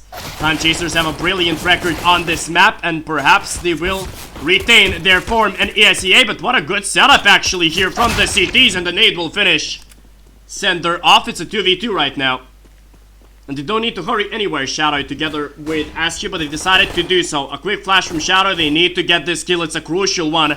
Shadow has decided to molly it off, but perhaps it wasn't even needed. And Shadow, he does spot out his opponent, he will plant the bomb behind this construction, and it's a 2v1 now. It's a must win for the Lithuanians, and it is. Askew has gotten himself the double kill. A very important pistol round. The second to last pistol round of this series. So yeah, dear viewers, I will remind you, if you had just tuned in, it is the third map of the series. The first one was Inferno. It was won 16-12 by Timechasers, and the second one was Mirage, and it was won by the Norwegian side of prixmix by the score of 13-16. And the one main reason why the Norwegians managed to win that match was because they managed to win 3 eco rounds, so, and on one half especially, on their city half. So the pistols are definitely scary for the Lithuanians, as they have a pistol of their own, really. That's Askew with a 5.7. 1 AK in Sender's hands, and then Mac 10s across their arsenal.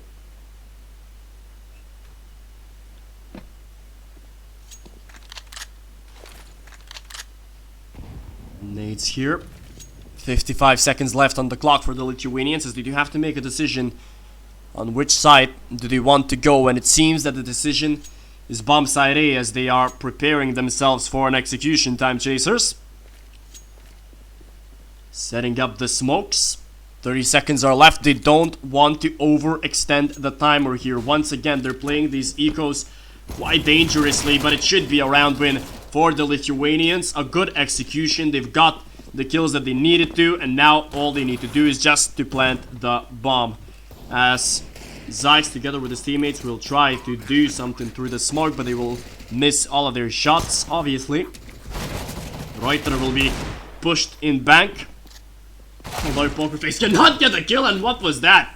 A crazy headshot coming in with that Desert Eagle,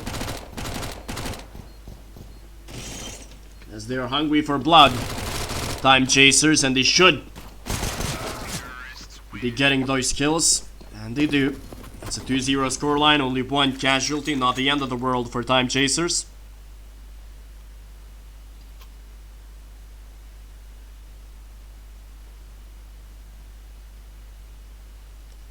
As the map and the match is paused, perhaps of technical issues, although I wouldn't be surprised if Undercover, the coach of Timechasers squad, has decided to take the timeout and talk things out. How do they want to approach this first buy round? As we do know, it's a very important how do you strategize in your affairs. I will remind you, dear viewers, that the same happened here in Inferno. They started off their T side brilliantly, Timechasers. It was a 7-1 scoreline, although then the Norwegians managed to come back in quite a big fashion. And actually, I did mention on Mirage, when the score was 6-9 after their CT half for Timechasers, literally the same happened for the Norwegians on Inferno.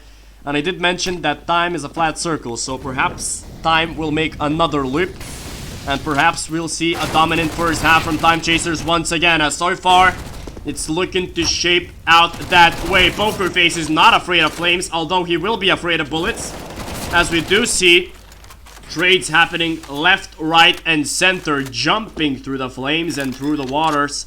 Askew peeking out for the smackdown, but actually winning the duel. Well, that wasn't expected, although Shadow is on low HP. And look at the positioning of Alex. He will get that kill.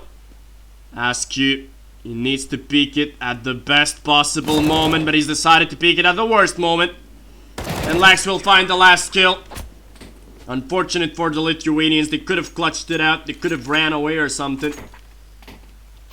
But obviously, how can you expect the Lurk to be so close ahead as Timechasers lose their first buy round, although they have enough money to conjure up a proper buy for themselves? Yes, they will have a Mac 10 and a Desert Eagle, but JL has the op, and we do know that this guy can shine with his weapon, as the CTs have a couple of SMGs and one FAMAS, so most definitely not the best of artillery for the Norwegian side. Oh, the nade will do so much damage onto Sender, leaving him on 44. Shadow, his teammate there, who will be dying quickly, and that's a death that could have been and should have been prevented for Timechasers. Sender didn't need to overextend, or sorry, Shadow didn't need to overextend there.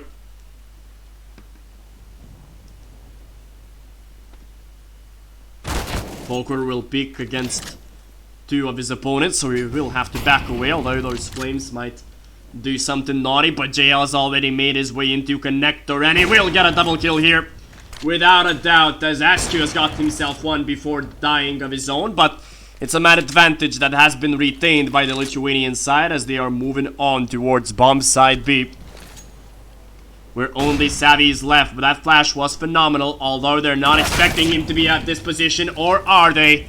As Pokerface has gotten another kill for himself, and it's a 1v3 for the Lithuanians right now. Zykes pushing in and not finding anybody. Pokerface with a double kill, knifing him for success, as the Norwegian side will have to take a timeout as one of their players has dropped. And this round, it will actually butcher the economy of the Norwegian side. They will have only $1,900 in their pockets. So Timechasers, hopefully they don't lose another eco. But things are looking good for themselves so far on this T side of overpass. But once again, they had done so as well. And what is this? Will the Norwegians actually play it out? Okay, never mind. Because the timeout was cancelled for a bit, and I thought they were gonna play 4v5 in this very important third map. I will remind you, dear viewers, that yes, indeed, this is the third map of this series. If they are gonna win this Timechasers or prixmix, they are gonna move on to round of 32, and that's the decider game to qualify into ESEA main. So it's a very important game to win this. Most likely they will play against Cream Esports, and if Timechasers win overpass, we do know the history between those two teams. Cream Esports, they've won against Timechasers in the regular season. The score there was 15-19, but the way that they did win was quite chilling, because they were down 12-3 and they managed to come back. And not only that, they've managed to win the whole game in 4 raw rounds from overtime. And talking about overtimes, Timechasers haven't managed to win a single one so far in their campaign of the season. Hopefully they won't even need an overtime, as so far things are looking great for the Lithuanians. 3-1, they're up against an eco, so it should be another round coming in for the Lithuanians. Savvy spots out one of his opponents, trying to bait out a reaction perhaps in connector, although once again they're faced with trouble as the Lithuanians, as JL is being pushed out. Solo 1v3, he got 2, but that'll be all she wrote. In the meantime, their teammates, they do secure themselves the bomb plant, but at the cost of an M4 and then op, which will be saved obviously by the Norwegian side. Once again, they're splitting up Timechasers on these ecos. You don't want to do that. You can just simply push solo. Oh, but the upper will be dropped, so that's very nice. As the Norwegians, they should have enough money. Yeah, Dreamcatcher has enough money to buy an op of his own, as he is the upper for his team. He's seen and he's grabbed a couple of very important kills for his team. Timechasers will win this 4th round. Yes, they did lose a couple of men, which will butcher the economy somewhat, but at least they managed to win an anti-eco, which is good enough for them. But Dreamcatcher decides to invest into an M4 and not into an AWP. An interesting decision from him. 4-1 is the score here. JL rebought his AWP. Shadow will take quite a bit of damage from the nade here on short. Reiter trying to spam through the smoke, but he will not see anybody there, as Sender will be the closest one to the smoke, as JL has already made his deep movement towards A long. Lax and Dreamcatcher both playing in the toilet area, setting up a crossfire, which might be dangerous actually, as Askew is preparing to cross towards that area. And he's making a lot of noise here. Finally has decided to shift things up, quite literally, using the shift button on his keyboard, as Reuter has managed to pick up the first kill. It was a freebie, as Shadow couldn't trade him, although JL, he traded one of his opponents there. But Lax is waiting, and Lax is waiting near the smoke, so we do know that they can do a lot of damage, the Norwegians, especially at these positions. The close angles have worked out perfectly for them, and Lax can pounce on his opponents here, but JL is expecting him. And that should be an execution towards bomb side A, but they have to hurry as they only have 20 seconds left, and Pokerface with beautiful entries on this site. A couple of headshots for him. The bomb planted, and it's round 5 guaranteed for Timechasers, as Reuter will have nothing else to do but to save his weapon.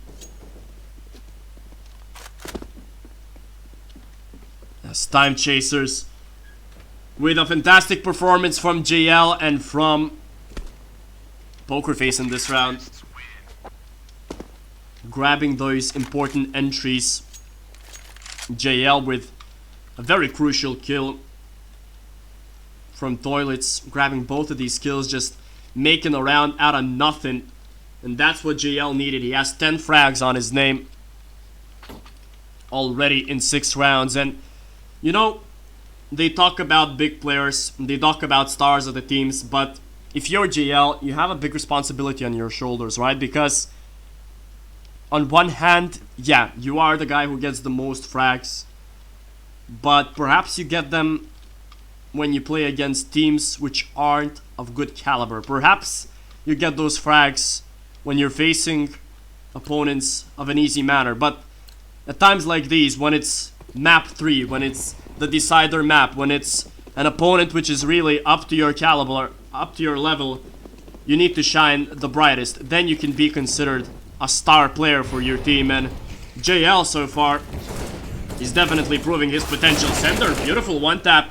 and a nice trade to follow, as the Norwegians set up another eco for themselves, and dear goodness, they can, and probably they will do even more damage in this round, as Askew will be found. The bomb is making its way onto B, but it won't have time to get planted, as Sender picks up an ace for himself. Sender, again, he had a brilliant game on Mirage. He's got 30 kills there, the most of kills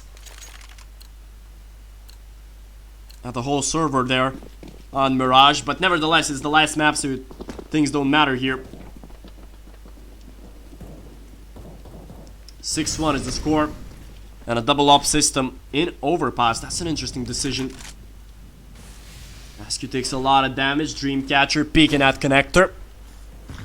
Will he spot out Pokerface here?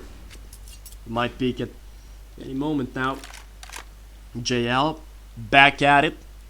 This time in A long, where Lax will be showing his shoulder.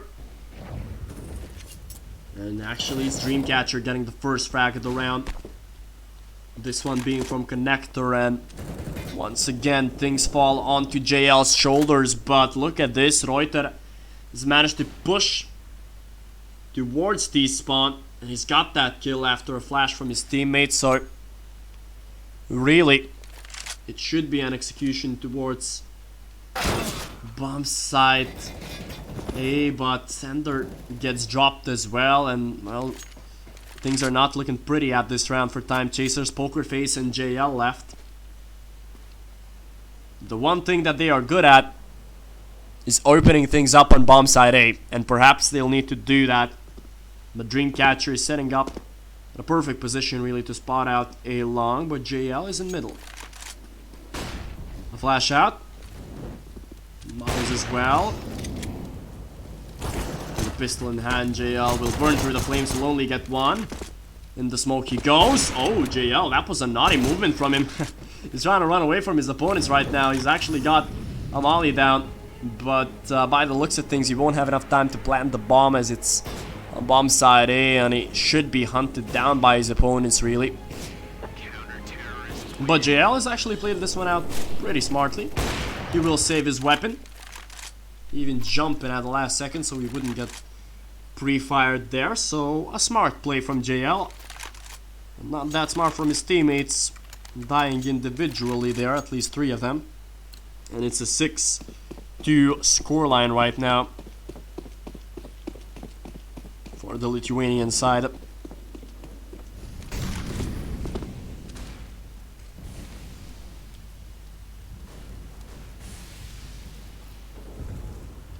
And already they pick up their first kill of the round. That's Reuter. Was on B short. A successful start of the round for the Norwegians once again.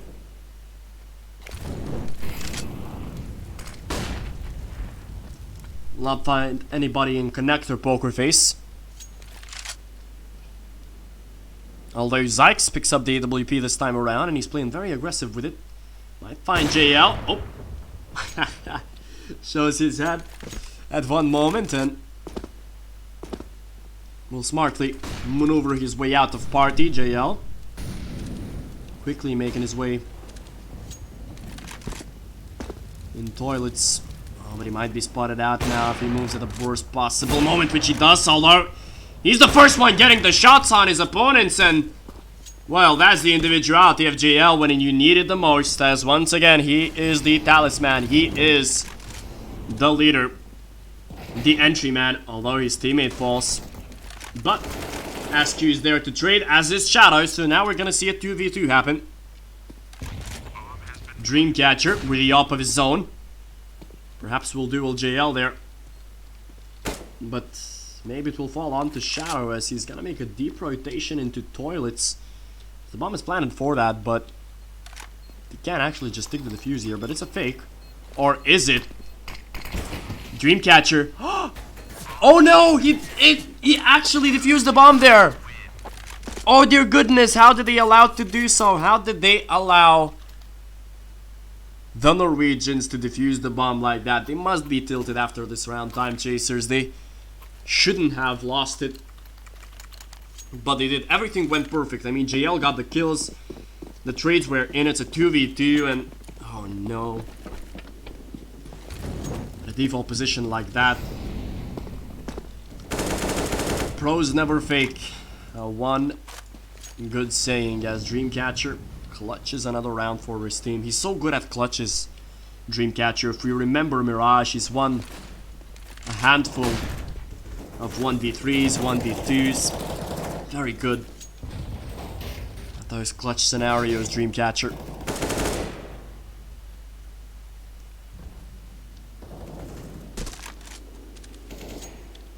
Timechasers are on another bye, but things are looking hairy for them right now. They want to win this third map comfortably and confidently. Every single map that they played today is of their map pool. So Timechasers have no excuse of losing this best of 3 series.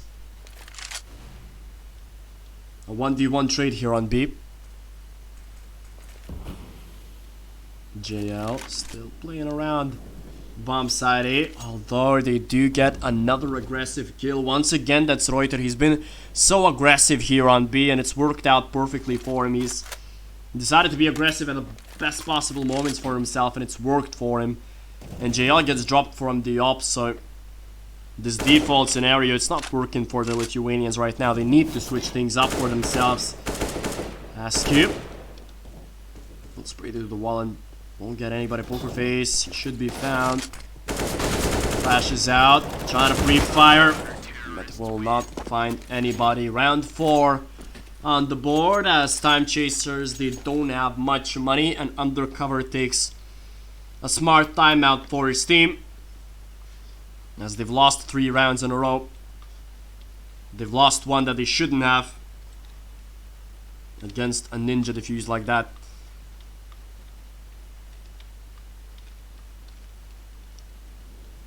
But they are deciding to buy Timechasers. Well, to be fair, only Shadow doesn't have enough money for a proper buy, but you can, you know, buy a Deagle or a Mac 10. Yeah, Mac 10 it is. Wouldn't be surprised if we were to see more of an aggressive approach from Timechasers, especially on bomb side B, as they haven't hit that site from the start of the round at least once. But still, the Lithuanians set up in their default position. Sender, a nade out. Has done quite a bit of damage onto Savvy. A smart nade towards that boost area. A very smart nade. As Sender has got himself the first kill. That's Reuter, the one who likes to play very aggressive. So a good call from Timechasers to wait a bit on B and then to kill the guy who's been over peeking those angles from the Norwegian side as Pokerface. We'll peek this one and we'll lose this fight. The flash didn't work out for him as Dreamcatcher will back away. Do they want to challenge this bomb site now, Timechasers? They know that the Opera is there. They have control of B short. Or of connector at least. Oh no. Sender dies on B, so that's a worrisome scenario as Dreamcatcher will try to spot out this boost perhaps. Oh, he's so close, but that's JL grabbing that first frag and another one from Shadow. What an important one that was, because now the Lithuanians have opened things up on bomb site A, although the Flames will finish things off on stairs, and it's all down to Zyke. So 1v2. The Norwegians have been very cool on these clutches, but not for now, as JL will pick up his favorite AWP and will get the triple kill in this round. 7-4 is the score for the Lithuanian side, and the Norwegian economy is broken once again. But they will conjure up a buy for themselves. MP9, a Mag 7. Interesting buy to say the least for the Norwegian side.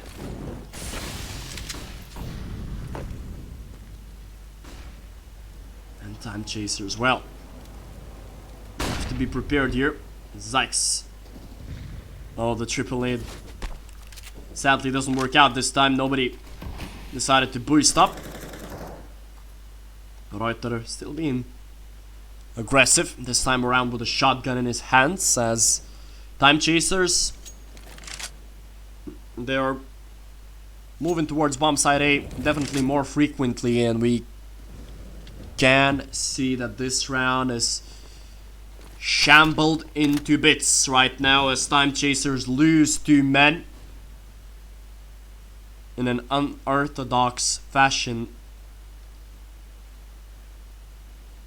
And now it's a double man advantage for the Norwegian side. Shadow picked up the AWP for himself. They do need to find those kills, the Lithuanians here.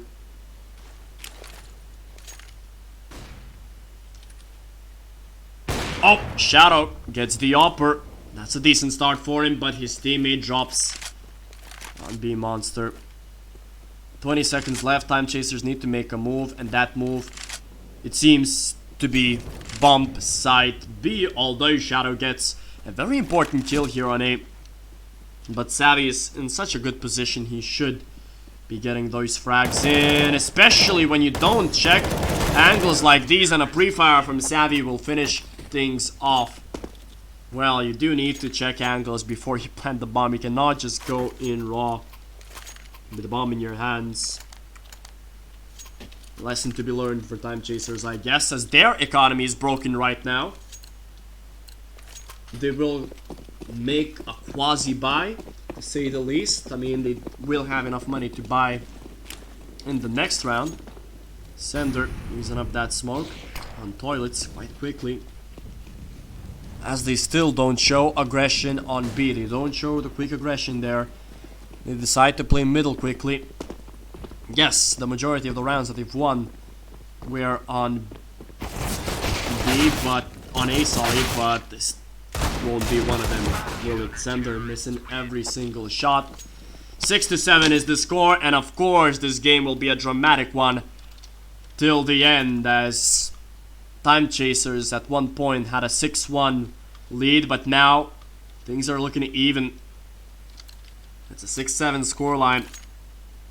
And Timechasers, they won at least 9 rounds on the board.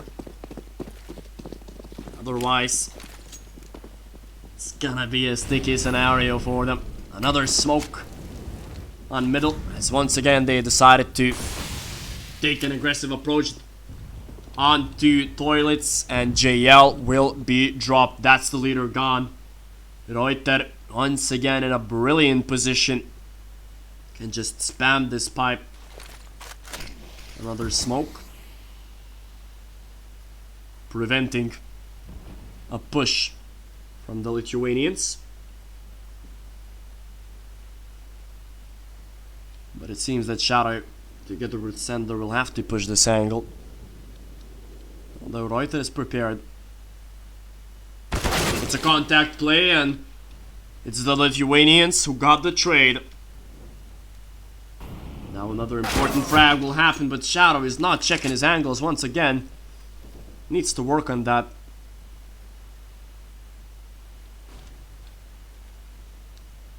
As the Norwegians regain the man advantage, 40 seconds on the clock. The Opera is still alive in Dreamcatcher, as the Lithuanians are preparing an execution towards B, and well, we haven't seen that in a long while, so it should be the smarter decision from the Lithuanians.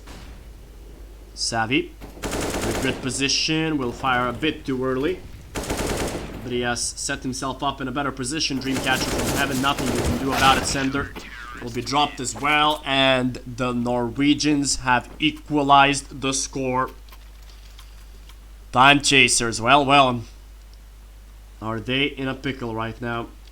Another close game, the last round of the first half, so the Lithuanians will have nothing else to do but to invest every single dollar in this round, and it seems that they're gonna push towards A once again. An interesting decision. Why are they pushing A so fast and so many times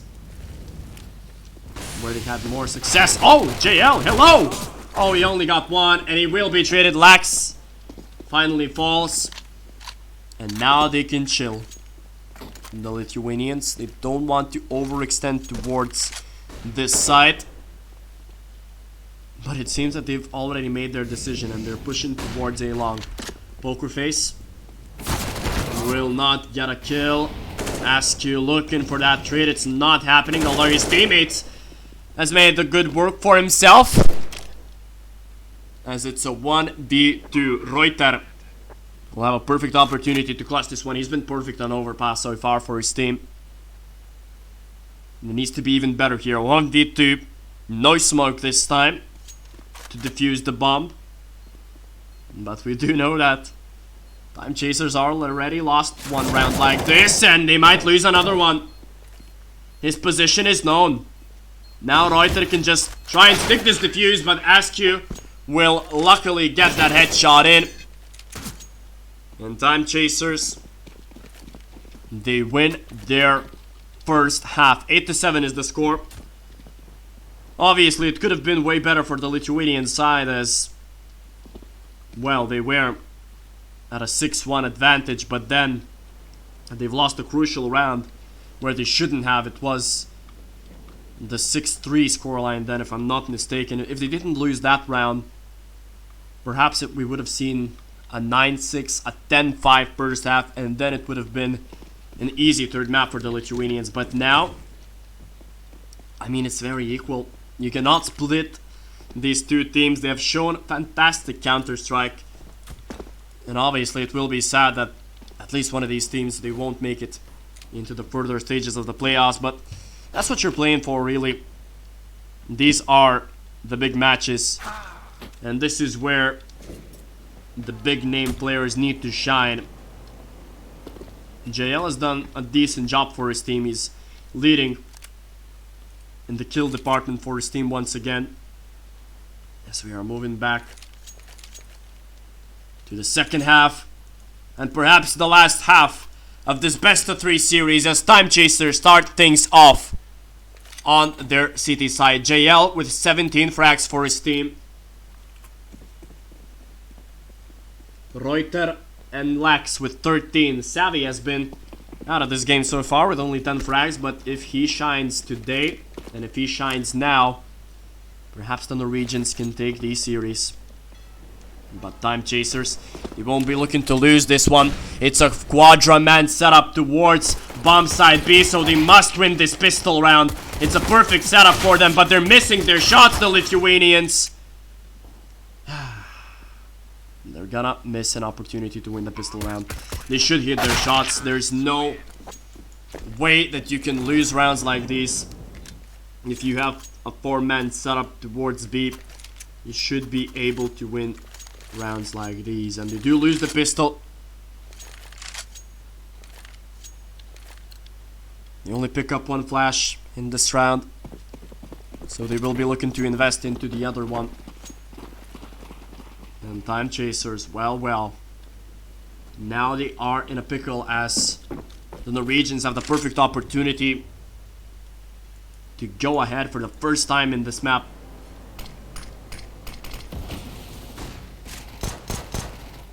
And they get 1 kill, but that will be all she wrote perhaps for Timechasers this round, as they do move towards bomb side B. Prixmix, they do successfully move there.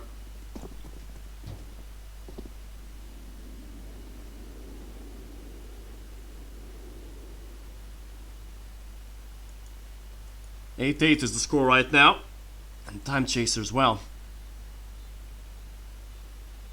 if they are gonna lose this series, it would be such a heartbreak to them, because they could have won Mirage. They definitely could have, and they should have, really.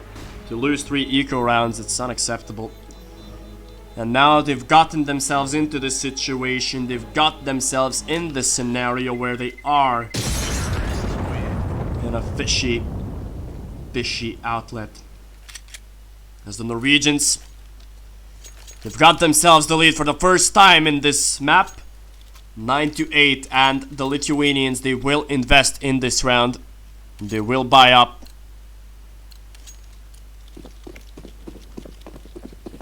Two SMGs, as Askew has decided to stay with the Mac 10. 2 SMGs of the Norwegians as well.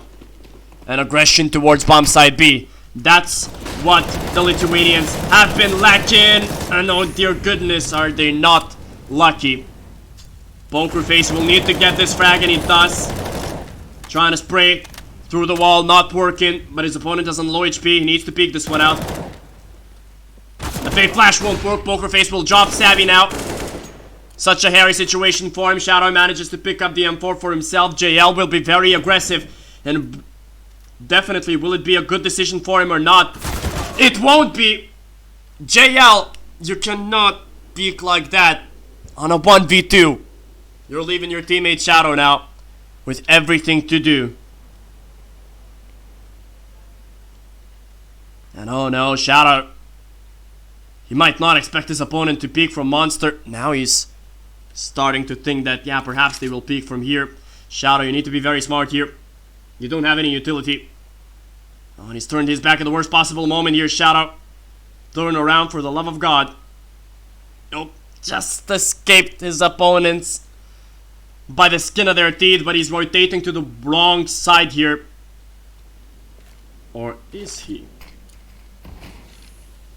As it's a smoke towards short. And it's a bomb plant here, yep. Oh, he's made his position known, Shadow. Now he's just waiting for his opponent to peek. The smoke is fading. It's a 1v1. Shadow has once again compromised his position. 11 bullets, but so low HP on his opponent. He does have a defuse kit, but his turn is behind to his opponent, and it's a round for the Norwegians. Timechasers, I mean, you shouldn't be losing rounds like these. Once again, why, oh why did JL push solo like that? When you're 2v2, doesn't matter if it's a good angle or not, you don't push. You don't push solo. Or if you do, then use smarter movement, because JL lost them that round, really. You can blame Pokerface for not getting that very important kill. Yeah, for not finishing off his opponent, but that doesn't matter. JL pushed solo.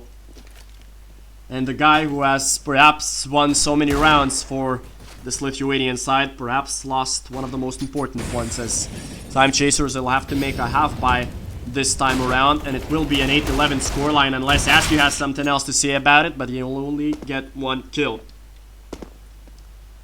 Will this journey finish in such a dramatic way for Timechasers? 3 rounds is still doable, it's still winnable. But if they lose the other buy round, then it should be bye-bye for Timechasers. JL picks up the AWP, but it will only get one kill. That's actually a teammate popping the head of his own comrade as he will fall, and Pokerface through the smoke will not get the kill, as that is the bomb planter, and center with the flash in his hands will be found through bank. Pokerface will not get a headshot in, and it's the 11th round for the Norwegian side. And Timechasers, it's do or die really for the Lithuanians. It's do or die. Will Timechasers win this round? Or will they succumb to their journey towards ESEA Advanced? Another quick execution towards bomb side B. It has worked out for the Norwegian so far. Sender's missing his shots, but Pokerface is there to help his teammate out. Shadow is on short. He needs to get that kill, but he won't get the opportunity to do so, as Pokerface has still stayed here by toxic barrels. He's throwing a smoke out.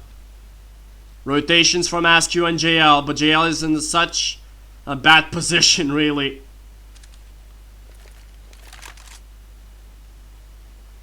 With the op here, his opponents very intelligently ducking from the players at site. And oh no, Pokerface falls! As will JL, and it's all down to Askew. It's a 1v2. His position is compromised with that Molotov. And that's it for Timechasers. They lost a 3v2, it seems. Dear goodness.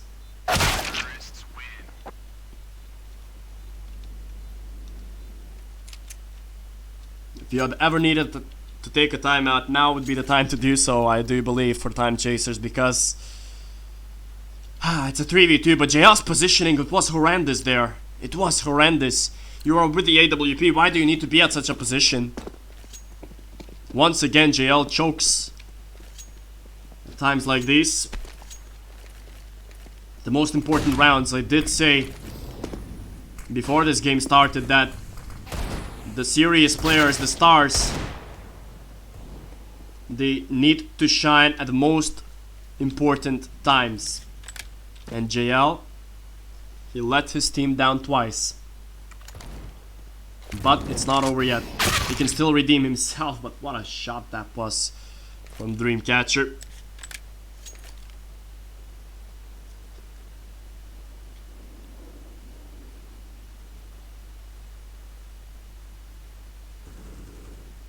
Poker Face is the only guy left. A 1v3, no Kevlar, just a deagle in his hands. But not for long, as he will be found as well. And there we go. If we talked about do or die, they have risen from the dead, perhaps. Timechasers, as they will have the last opportunity to come back in this game. Their CT half has been horrible here, especially on bomb side B. Their retake or their rotations, they're just not working because of the positioning, because of the bad positioning. The anchors on the sides, they have done their jobs, but the way that they have rotated, it's just horrendous. Like, their positioning needs to be way better for Timechasers.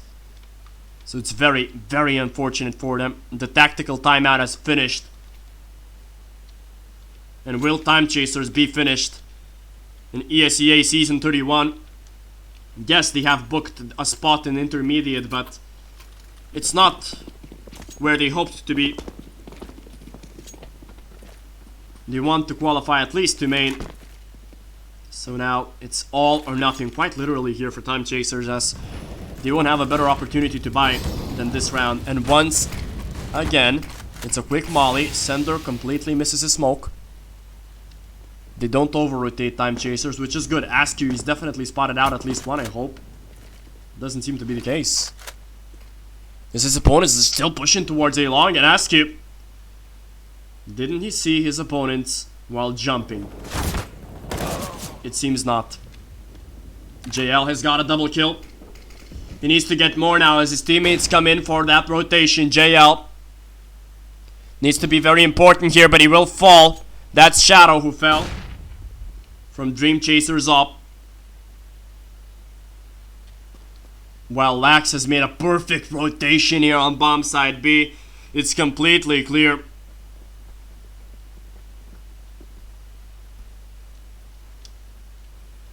And Poker Face will be the one making the rotation here, but already the positioning of the Norwegians is perfect. With a knife out, you shouldn't be doing so. Poker Face, check your angles. You will. Oh, but not at the best time here. And once again, Timechasers will fall. As they will save, perhaps. Yes, they will.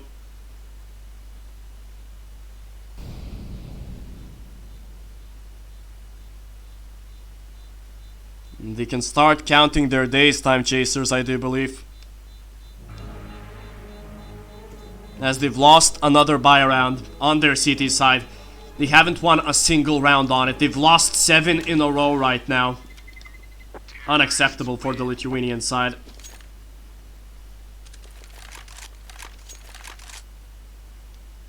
Nothing going in their favor. Poker Face is not playing well. Only 8 frags and 17 deaths. He's the youngest of the bunch. Perhaps he's feeling the most pressure.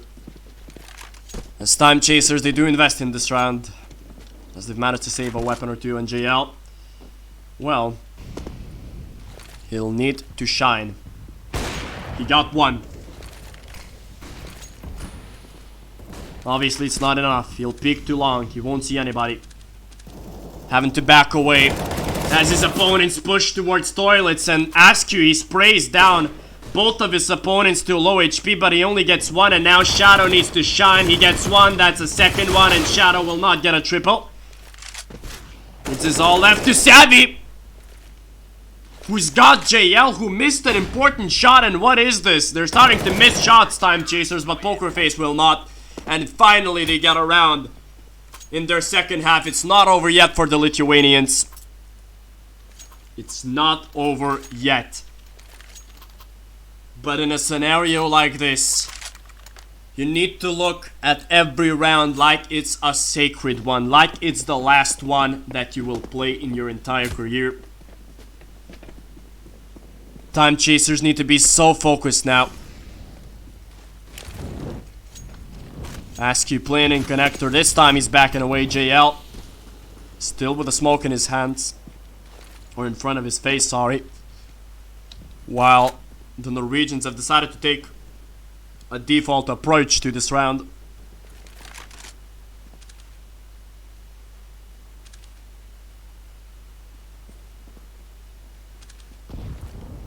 They will back away now. At least JL will. Flash out.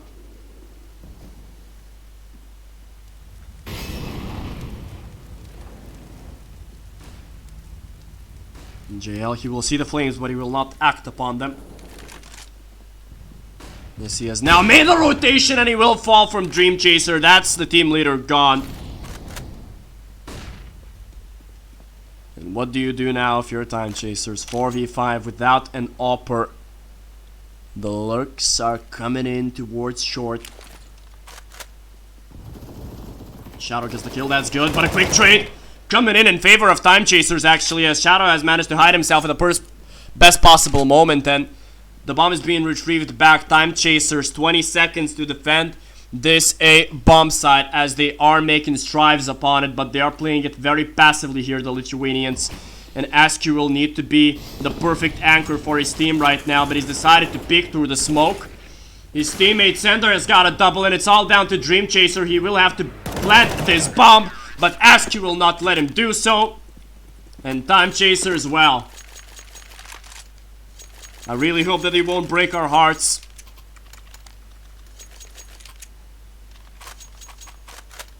And an eco to be played against. If we remember Mirage, they lost 3 ecos there, so Time Chasers now, they have to be oh so careful. Don't need to be cocky, just play it as a team. Pistols mostly across the board for the Norwegian side, and a 1 MAC-10 in the hands of Zykes, who will be pushing towards connector, but the majority of the Norwegians are moving deeply towards a long and middle. They've already gotten toilets control, as the Lithuanians have decided to play this one out passively.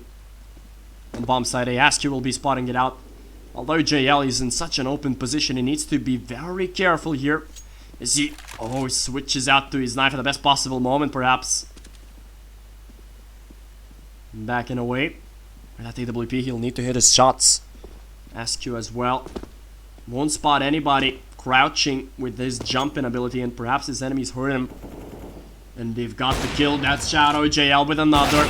Oh, but he will drop. What a beautiful headshot here in Shadow. He needs to get a double in. Yes, he will. Yes, sir. Time Chasers win the 11th round, but they are still trailing by 3. Will it be a beautiful comeback story of Time Chasers to take us to round 4 of ESEA playoffs on July 15th, or will they break our hearts? Well, JL is with an AK. He's without his AWP, and he's trying to peek with an AK. Dear goodness, what is he doing? He's crazy, and he won't spot anybody. That's an indication that somebody is happening, and something is happening towards bomb side B. Damage taken from Zykes, who will fall away. Oh no, Askew is dropped here. And JL, he needs to be so smart here. He needs to peek at the best possible moment, but he gets dropped. Oh, and that's a dagger to your heart if you're a fan of Time Chasers, because Lax is on 12 HP, Savvy is on 12 HP, and all is left onto Shadow and Sender. Will they clutch this out? Shadow deciding to peek from toilets. Perhaps not the smartest of decisions, as the majority of his opponents are coming in from a long, and he will not even spot out his opponents. Is already crossed from toilets, and Shadow is just so unfortunate. As the bomb will be planted on A, and Sender has already heard that. Shadow will try to flank his opponents quickly. He gets the upper, that's good, but I really expect his opponents to come in from toilets. I don't believe that's gonna be the case. Shadow will not get that kill, unfortunately. Sender a 1v3 to clutch. Oh, what has he done there? He shouldn't clutch like that then. Whew, dear boys and girls, everything is left on overtime hopes. 11-15. And perhaps the last round that we will see of Time Chasers this season. Dear viewers, spam Fs in the chat, spam some hype, spam some hope, because Time Chasers need your energy right here. And right now, the double op system coming in for the Norwegian side on their D side. A very interesting decision from them. Zykes and Dreamchaser picking up those ops. JL being passive on A long. But oh no, an execution, a quick one towards B. So far, the Lithuanians managed to get the man advantage. But there are 2 oppers left. Zykes and Dreamcatcher, they will try to be naughty. Timechasers, they just need to stay put here. But JL, he wants to battle this one out. Oh, he's definitely spotted at least one guy. 2 ops here to play against. He's blocked that smoke. And blocked it at a perfect angle for himself. Nobody will come from long, JL.